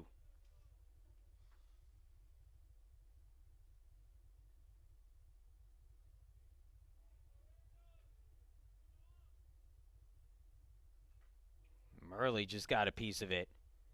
Went right off the catcher's mask after he fouled it off, but Kaplan seems to be okay.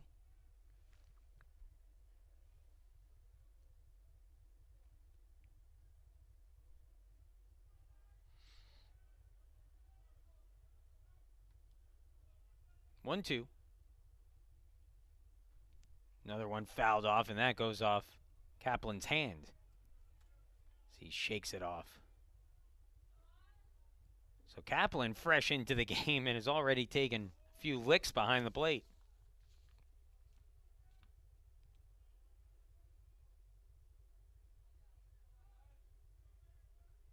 1-2. Foul back. Kaplan was looking to the dugout there. Not sure if it was to get signs or trying to make eye contact with the previous catcher, Dan Gell, saying, hey, you can have this back. Taking a beating early on here. 2 straight pitches that were fouled off of him by Murley. The 1-2. Once again, pickoff attempt instead. Capetillo dives back in.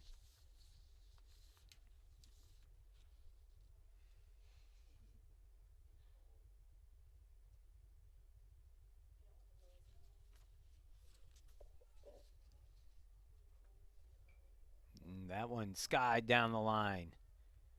Murley, another nice at bat here. Starting to string together some good at bats. Maybe if not showing the results. Kaplan catcher, a 5'9" junior out of Traverse City, Michigan. So again, Kaplan fresh into the game for Gale. The 1-2. Murley again fouling it back. He's fouled off 5 in a row now. It's not quite Brandon Belt territory at the plate, but effective here for Murley. 8th pitch of the at-bat coming up.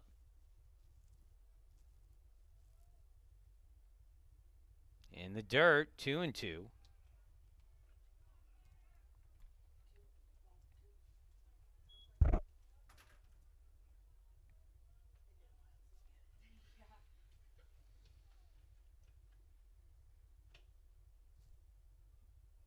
Two pitch. Capetillo goes.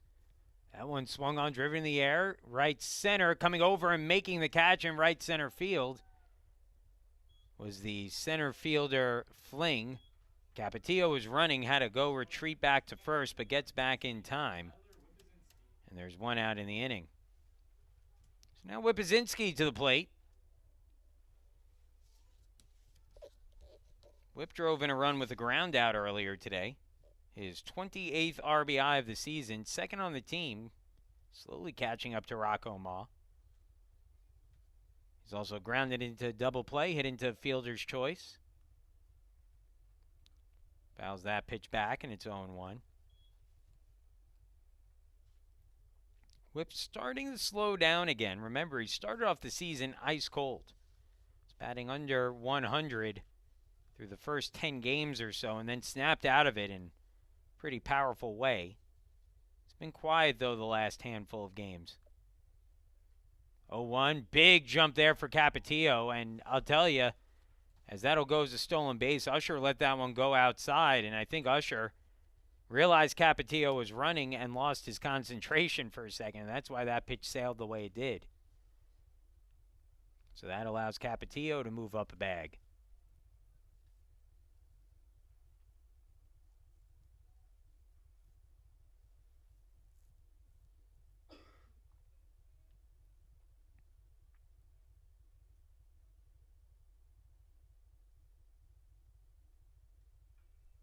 Whip underneath that one. Sky high, third base side. Will it stay in play? No, it won't. 1-2 on Whippazinski.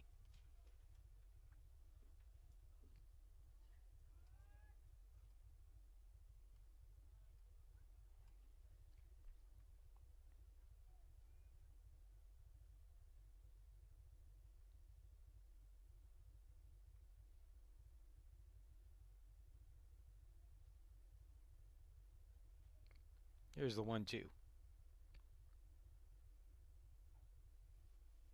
Outside, 2-2.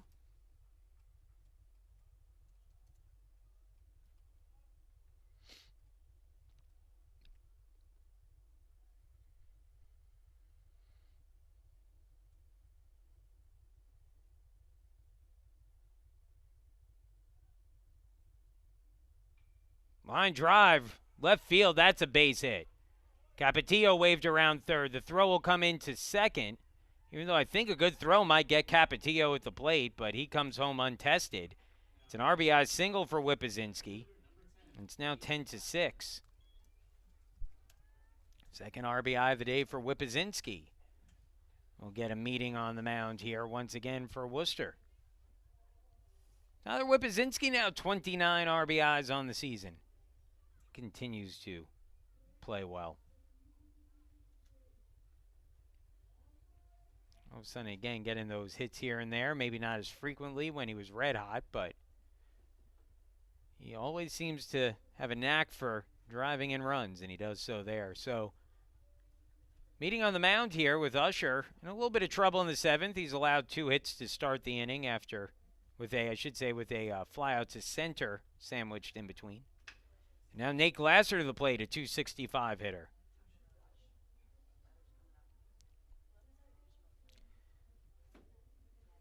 Glasser 1 for 2 in the game. A walk, a single, a fly out to right in his 3 trips to the plate.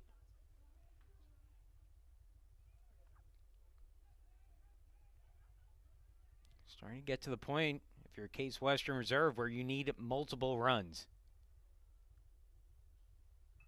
Well, there's a line drive into right, and that gets down for a base hit for Glasser. First pitch swinging, Glasser just shoots one the other way. And all of a sudden, the potential game-tying run is out on deck. In the meantime, Ben Stawicki comes to the plate. The freshman batting at .476 on the season. He's 1 for 3 in the game today. Facing Usher for the first time. Stawicki's only hit in the game, a single back in the third.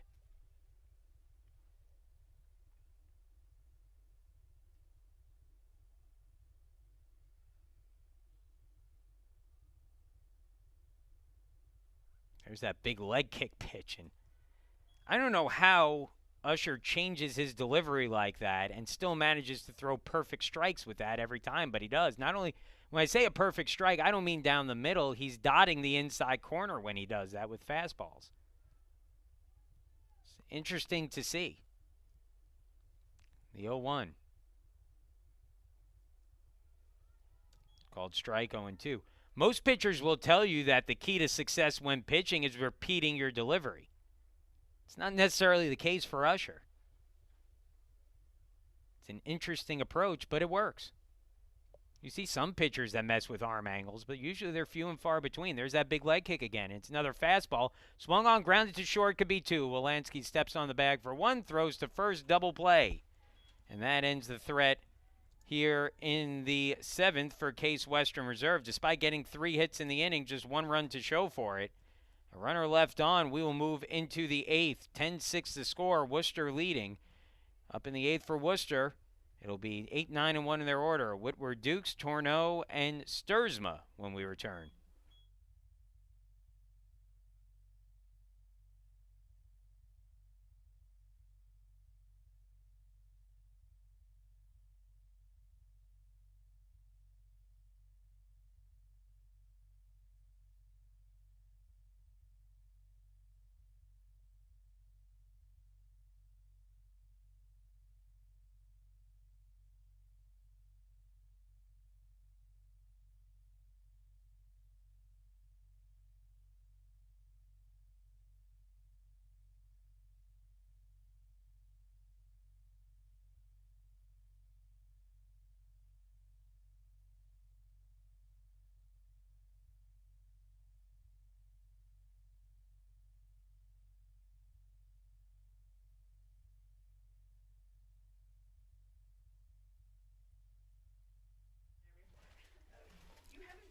Welcome back once again, Case Western Reserve University with a 4-run deficit as we move into the final 2 innings of the game. Wooster will send their 8, 9, and 1 hitters up. Whitworth Dukes, Tourneau, and Sturzma to the plate.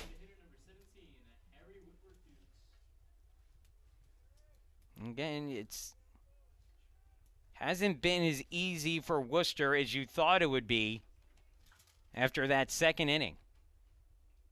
It was the most explosive offensive inning against Case Western Reserve in a very long time.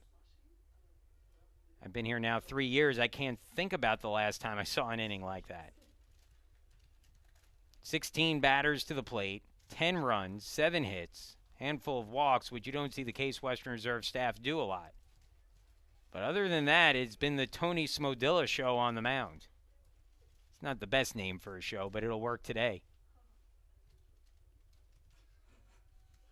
The 0-2.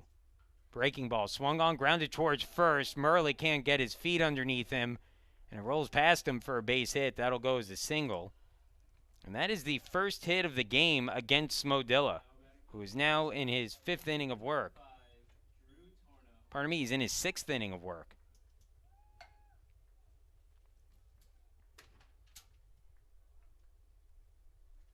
The bullpen, I believe, will begin to warm for Case Western Reserve, as Drew Tourneau comes up to bat. His second at bat of the game. Actually, second plate appearance of the game would be a better way to put it. He walked his last time up. Takes a called strike, and it's 0-1. Smodilla now 63 pitches in relief. 37 of those have been for strikes.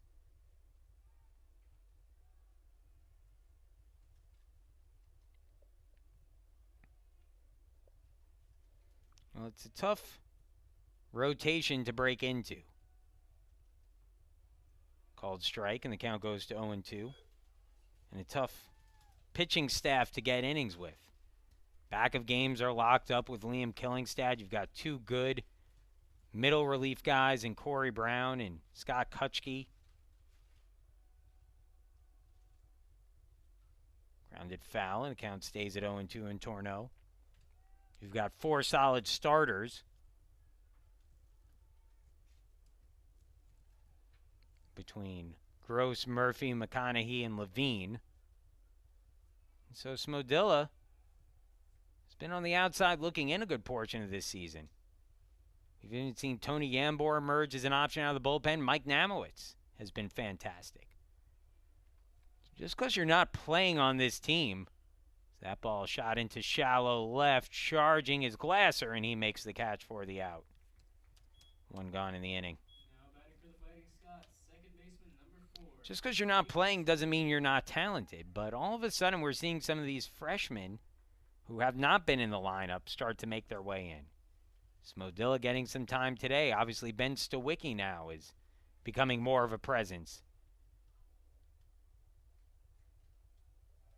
Back to the top of the order now for Wooster, and it's Jake Sturzma. Takes it up high for a ball, 1-0. Sturzma grounded into a double play his last time up. He's 0 for 3 in the game with a walk.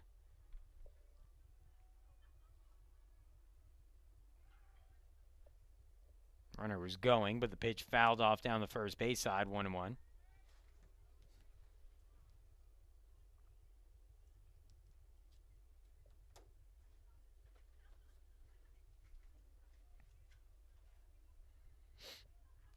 Throw down to first. Not in time. One of those sneak throws over by Smodilla.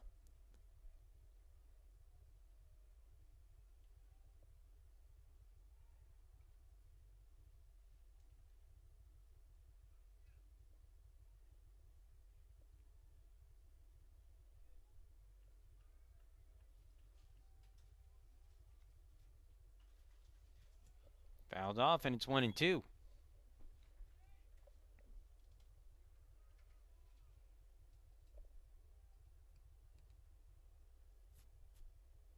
Three double plays turned behind Smodilla today. 4 total for the Case Western Reserve defense. 6 total in the game between the two teams. That one lined into shallow left and dunked in for a base hit. That's a good piece of hitting there by Sturzma. Pitch was up and in, and he just muscled it into left field for a base hit. And so Whitworth Dukes at second. Sturzma at first. Jake Fling, the batter.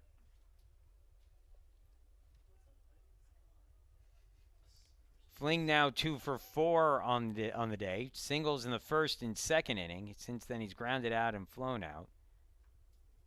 Head coach Matt Englander comes out to have a talk with Tony Smodilla. There is action in the bullpen for Case Western Reserve.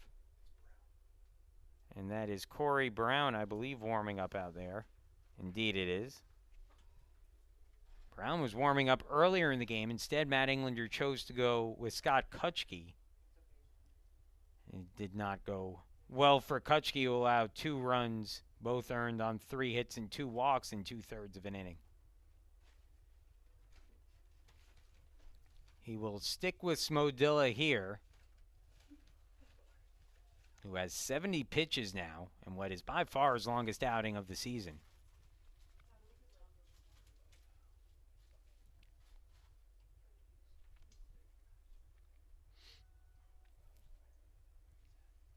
You could see he's starting to lose a grip a bit on that breaking pitch, which was very tight earlier on. Starting to lose the feel for that. It's gone away from him a few times. The 1-0. Nice fastball outside corner, 1-1.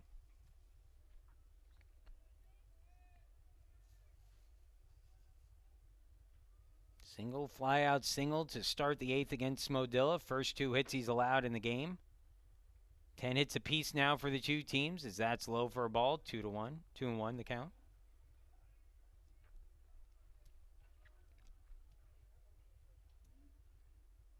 This might be it for Smodilla either way. You can see he's lost the feel a little bit. They're looking so sharp through his first 5 innings of work. That one hit hard but foul into the bullpen. Now it's a 2-2 count on Fling. Wolanski out up on deck. And what Matt Englander might have gone out to say to Smodilla, with the All-American waiting out on deck, he might have told him that this is your last batter no matter what. Just leave it all out there. 75th pitch of the game for Smodilla. It'll be a 2-2 to Fling. Fastball up high, full count, 3-2. See if the runners get an early start. 3-2, 1 out. Wooster has been fairly aggressive on the base paths today. 3-2 pitch. Runners don't go, and it's fouled back. Count stays at 3-2.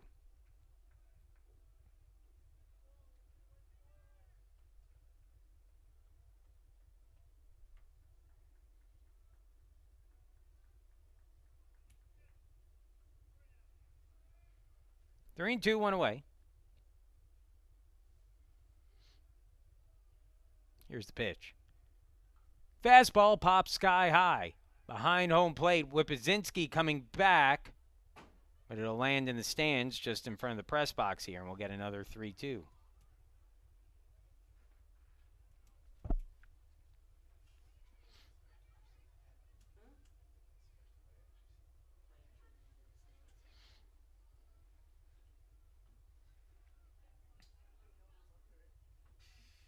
And have to imagine that this will be it for Smodilla.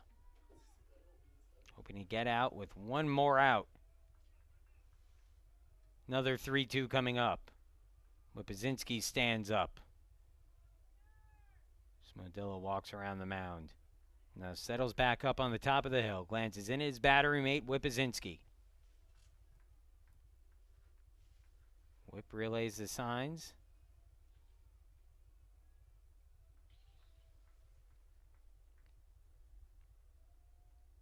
Smodilla ready. Here's his 3-2 offering again. And he'll look the runner back.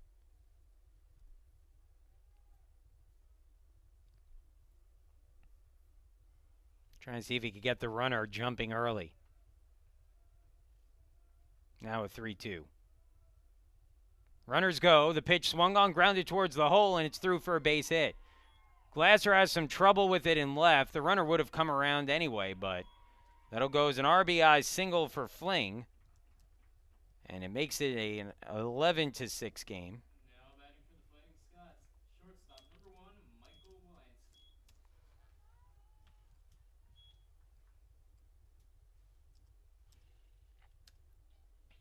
And let's see if that is it for Smodilla or if he gets one more batter here. The All-American Wolansky at the plate, but Wolansky has struggled a bit today. 0 for 3 with a walk. He's one of those guys where when he's struggling early in a game, you don't know if that's a good thing or a bad thing. You feel like he's just due for a hit at any point. This guy's that one in the air deep towards center, but Neal lines it up. And in right center field will make the catch. Runner will move to third on the play, but Wolansky retired, and Matt Englander will make the walk out here, and that's going to be it for Smodilla, but a really, really good outing for the freshman. As of now, just one run on 3 hits and 3 walks, 2 strikeouts and 5 2/3 innings of work. Be a new pitcher taking over for Case Western Reserve. It'll be Corey Brown, who will head out to the mound when we return.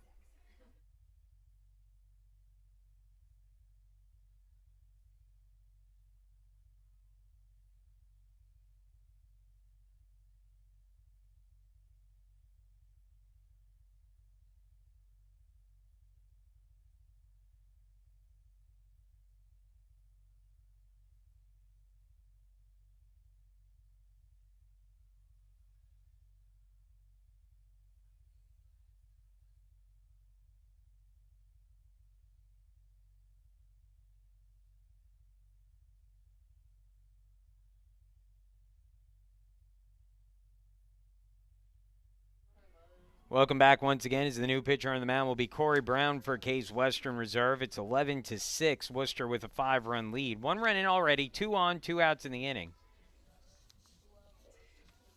Corey Brown this season, 3-0 with a 2.89 ERA, 7 appearances including 1 start for Brown.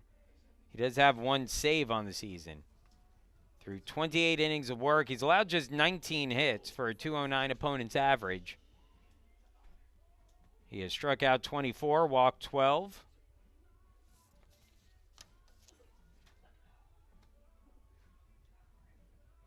And we'll take over here. One Indiana pitcher hands the ball over to another. Smodilla from Terre Haute, Indiana. Brown from Crown Point, Indiana. Corey, a 6'1", 188-pound lefty. And after a good relief outing for Smodilla, it's now on to Brown.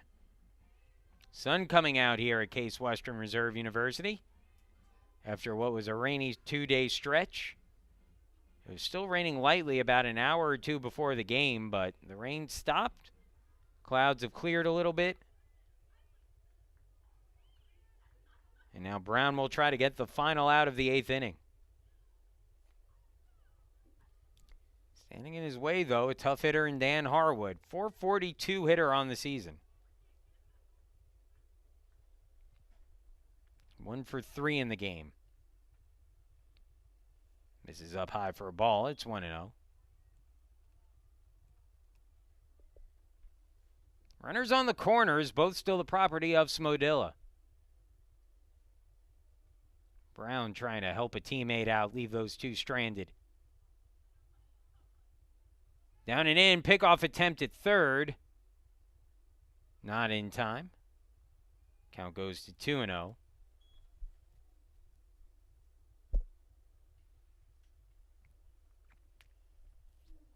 Brown sometimes struggles with his control early on in a count. Usually finds his way. Delivers a strike there. It's 2-1. His last appearance here at Nobby's ballpark came about a week and a half ago now against NYU. In the second game of a doubleheader on that Friday, called strike 2-2. Case Western Reserve lost the early game. 12-3. Casey McConaughey lasted just one batter in the second game. And Corey Brown had to come in relief of McConaughey and did well. Now with a 2-2 count on Harwood, here's the pitch from Brown. Swung on, lifted in the air, deep towards center field. Neal, though, there, underneath it, makes the catch, inning over.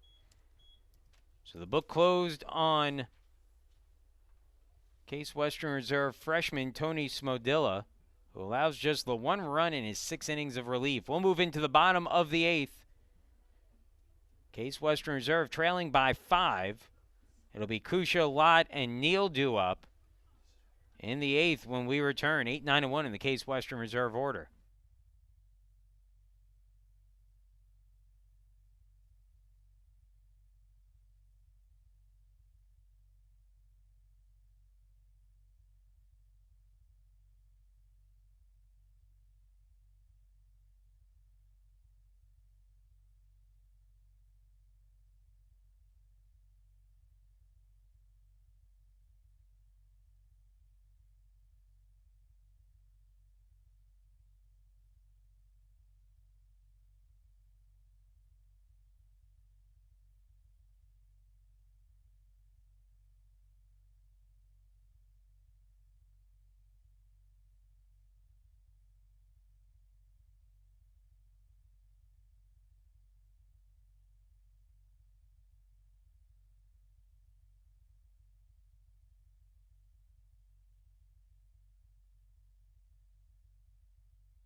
Welcome back once again. It'll be the 8-9-1 hitters for Case Western Reserve. Spartans need 5 runs to tie this one in their final 2 innings.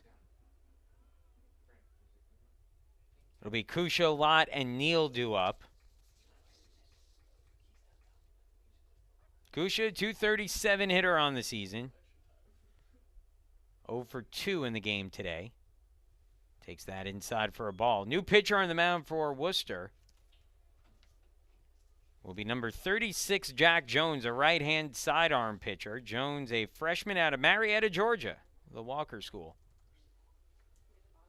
Called strike on the inside corner, 1-1. Marietta on the northern suburbs of Atlanta.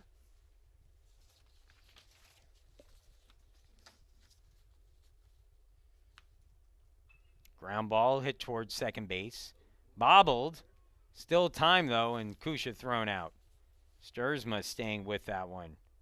The advantage of playing second base, you could bobble a ball like that and still have time to get a runner, even a fast one at first base.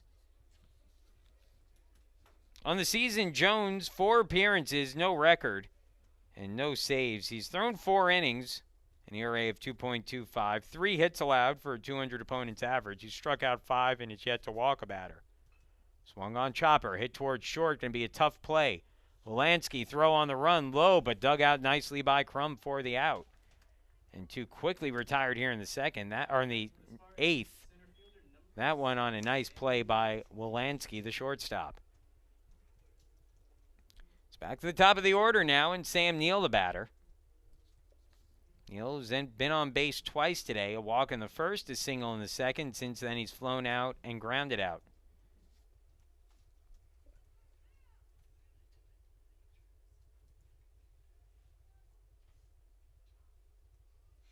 First pitch misses outside from Jones, 1-0.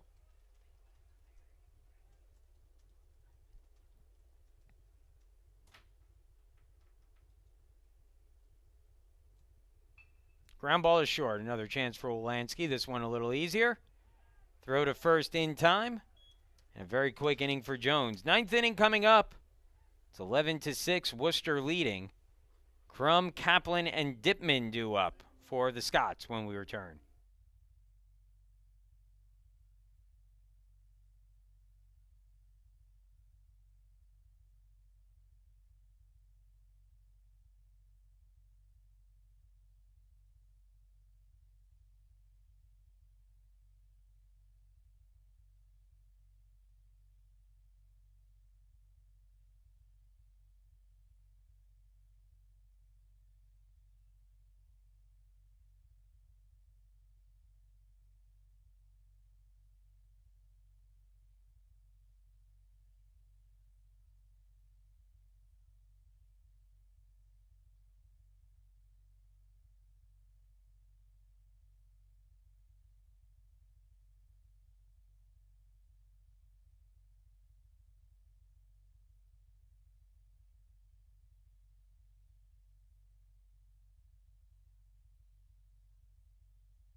Welcome back once again. Case Western Reserve University trails by 5. First pitch fastball to Crum from Brown, who got the final out of the 8th and starts the 9th. Trying to keep it at a 5-run game and hope for a rally in the bottom of the inning. 0-2 the count now on Crum.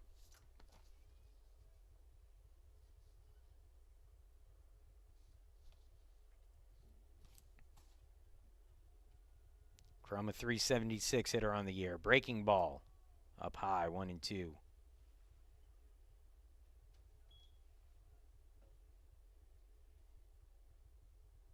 Crum 1 for 3 in the game. Just got a piece of that to stay alive. Count stays at 1-2. Reached on a fielder's choice and scored a run in the second. Doubled and drove in 2 runs later that inning as well. Scored his second run of the inning. That ball sent into right. Nate Glasser, who switched with Stowicki and is now playing right field, makes that catch. And there's one away.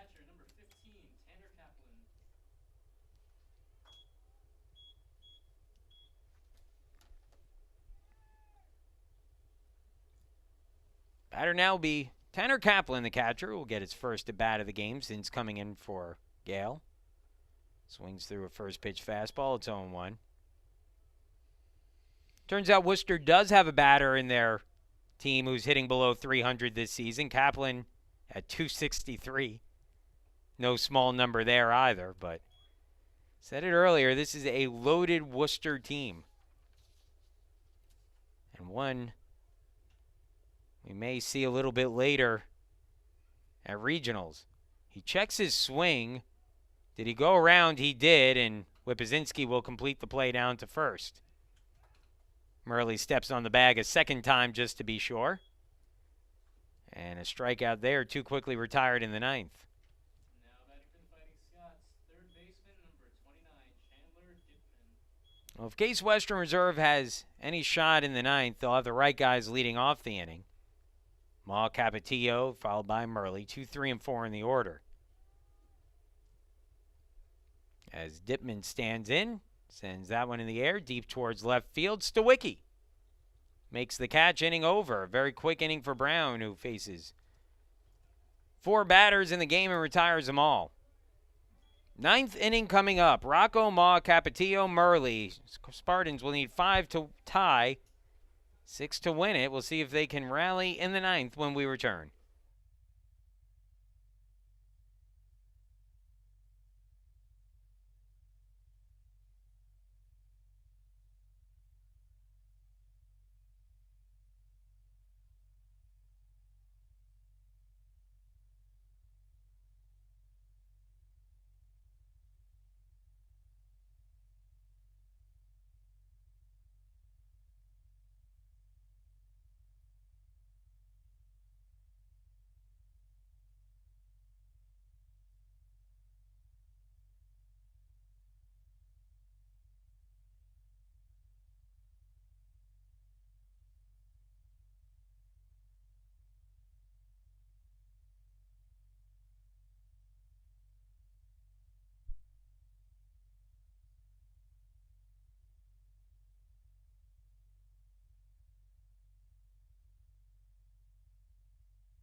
Welcome back. New pitcher again for Wooster. This will be number 24, Andrew Hill. Hill, the freshman out of New Albany, Ohio. Fork Union Military Academy was his high school. 6'4", 188 pounds. Hill on the year, making his 9th appearance of the season. All but 2 have been out of the bullpen. He's 1-0 with a 10.05 ERA. Again, shows you how good this Wooster offense is, that you can have a pitcher who has a winning record with an ERA over 10. Through 14 and a third innings, he's allowed 21 hits, a 339 opponent's average. He's given up 16 runs, struck out 12, walked 8. He'll work here in the ninth with a 5-run lead, 11-6 the score. Rocco Ma to lead things off. Rocco looking for his first hit of the game. It was hit by a pitch and scored a run in the first, a 2-run first inning, but has been kept off the bases since by a bevy of Wooster pitchers. The 1-0. Big cut there and a miss by Ma, 1-1. Fielder's choice in the second, fly out to right in the fourth, pop out to second in the sixth. The 1-1. That one skied, foul territory. Is it going to stay in play? It will not. And the count now 1-2.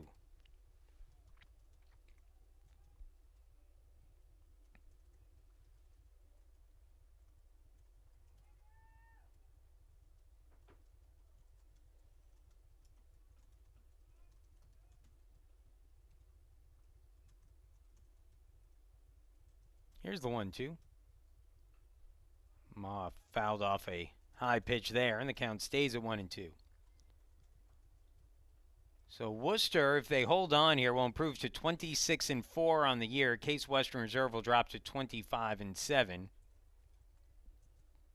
I'd have to imagine that Wooster is pretty much locked up an NCAA tournament spot, especially with this win, regardless of what they do in their conference tournament. Swinging and miss at an outside pitch, and Ma down swinging for the first out of the ninth.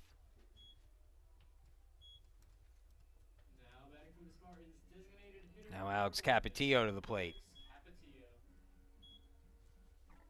Capetillo has reached base all 4 times today. He's scored 2 runs, driven in 1. Single in the first, reached on an error, scored a run in the third. Reached on a double in the fourth as he fouls that one off, 0-1. Singled and scored a run in the 7th.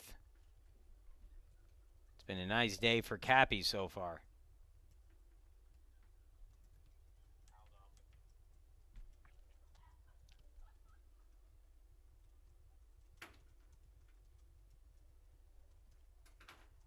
And one might have caught Tanner Kaplan, the catcher, again.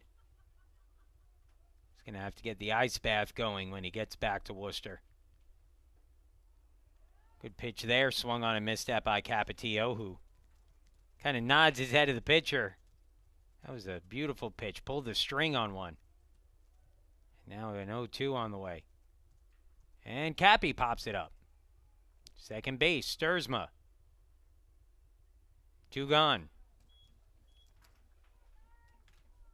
Now batting for the Spartans, first So base, Case Western Reserve down to their final out. Noah Murley will try to extend the game further. Murley 1 for 4 in the contest. A line out, a ground out, a single, and an RBI in the 4th, and a fly out his last time up in the 7th. First pitch. In the dirt for a ball, 1-0.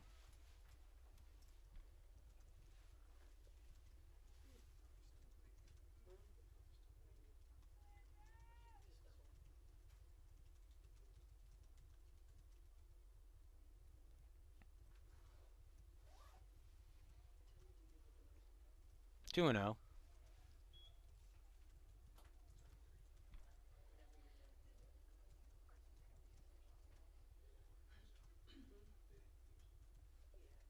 Case Western Reserve back in action this weekend on Sunday. A doubleheader at Marietta, the 20th ranked team in the country. Ball 3, 3-0. The good news about this game, if you're Case Western Reserve, win or lose, you're going to take a little bit of a bump up in the strength of schedule. Same goes for Wooster, although again, I don't think that's an issue for them at this point. 3-0. Outside, ball 4. So Murley draws a walk. now batting for the Spartans, catcher number 18, Tyler Whipzinski. So 2 gone in the inning, and another chance for Tyler Whipzinski, who had an RBI single in his last at bat. 2 RBIs in the game for Whipzinski, who's driven in 29 this season.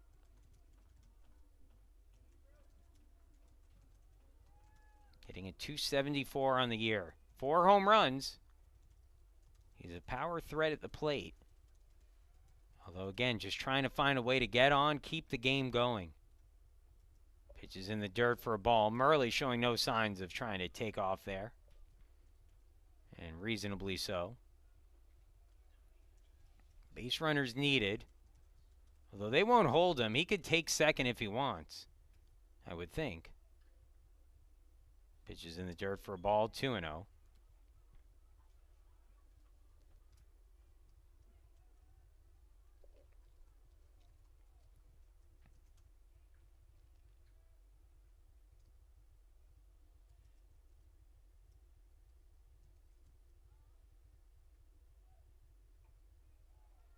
Fastball taken for a strike by Whipzinski. He'll just lay that one in there, and Whipzinski looked to be taking all the way.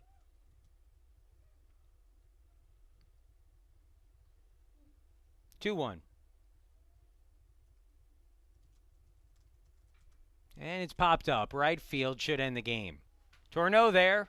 Circles underneath and makes the catch, and that will do it. So Case Western Reserve suffers a loss to Wooster.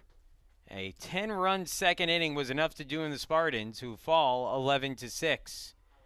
Wooster improves to 26-4 on the year. Case Western Reserve will drop to 25-7. Winning pitcher today was Lind. Lind will improve on the year to 2-0. No save in the game today. Losing pitcher was Mark Gross. Gross falls to 4-4 on the season. Today's game lasted 2 hours and 48 minutes, and attendance here at the ballpark today was 135. Want to thank everyone once again for joining us. A reminder that our next home game will now be on May 5th against John Carroll. That game scheduled for, I believe, a noon start. We just added to the schedule today. So again, Case Western Reserve will be back in action this weekend. A doubleheader against Marietta. That will begin on Sunday at noon. Want to thank everyone once again for joining us. We'll see you then. Final score once again, number 2, Wooster, 11. Number 12, Case Western Reserve, 6. Have a great evening, everyone.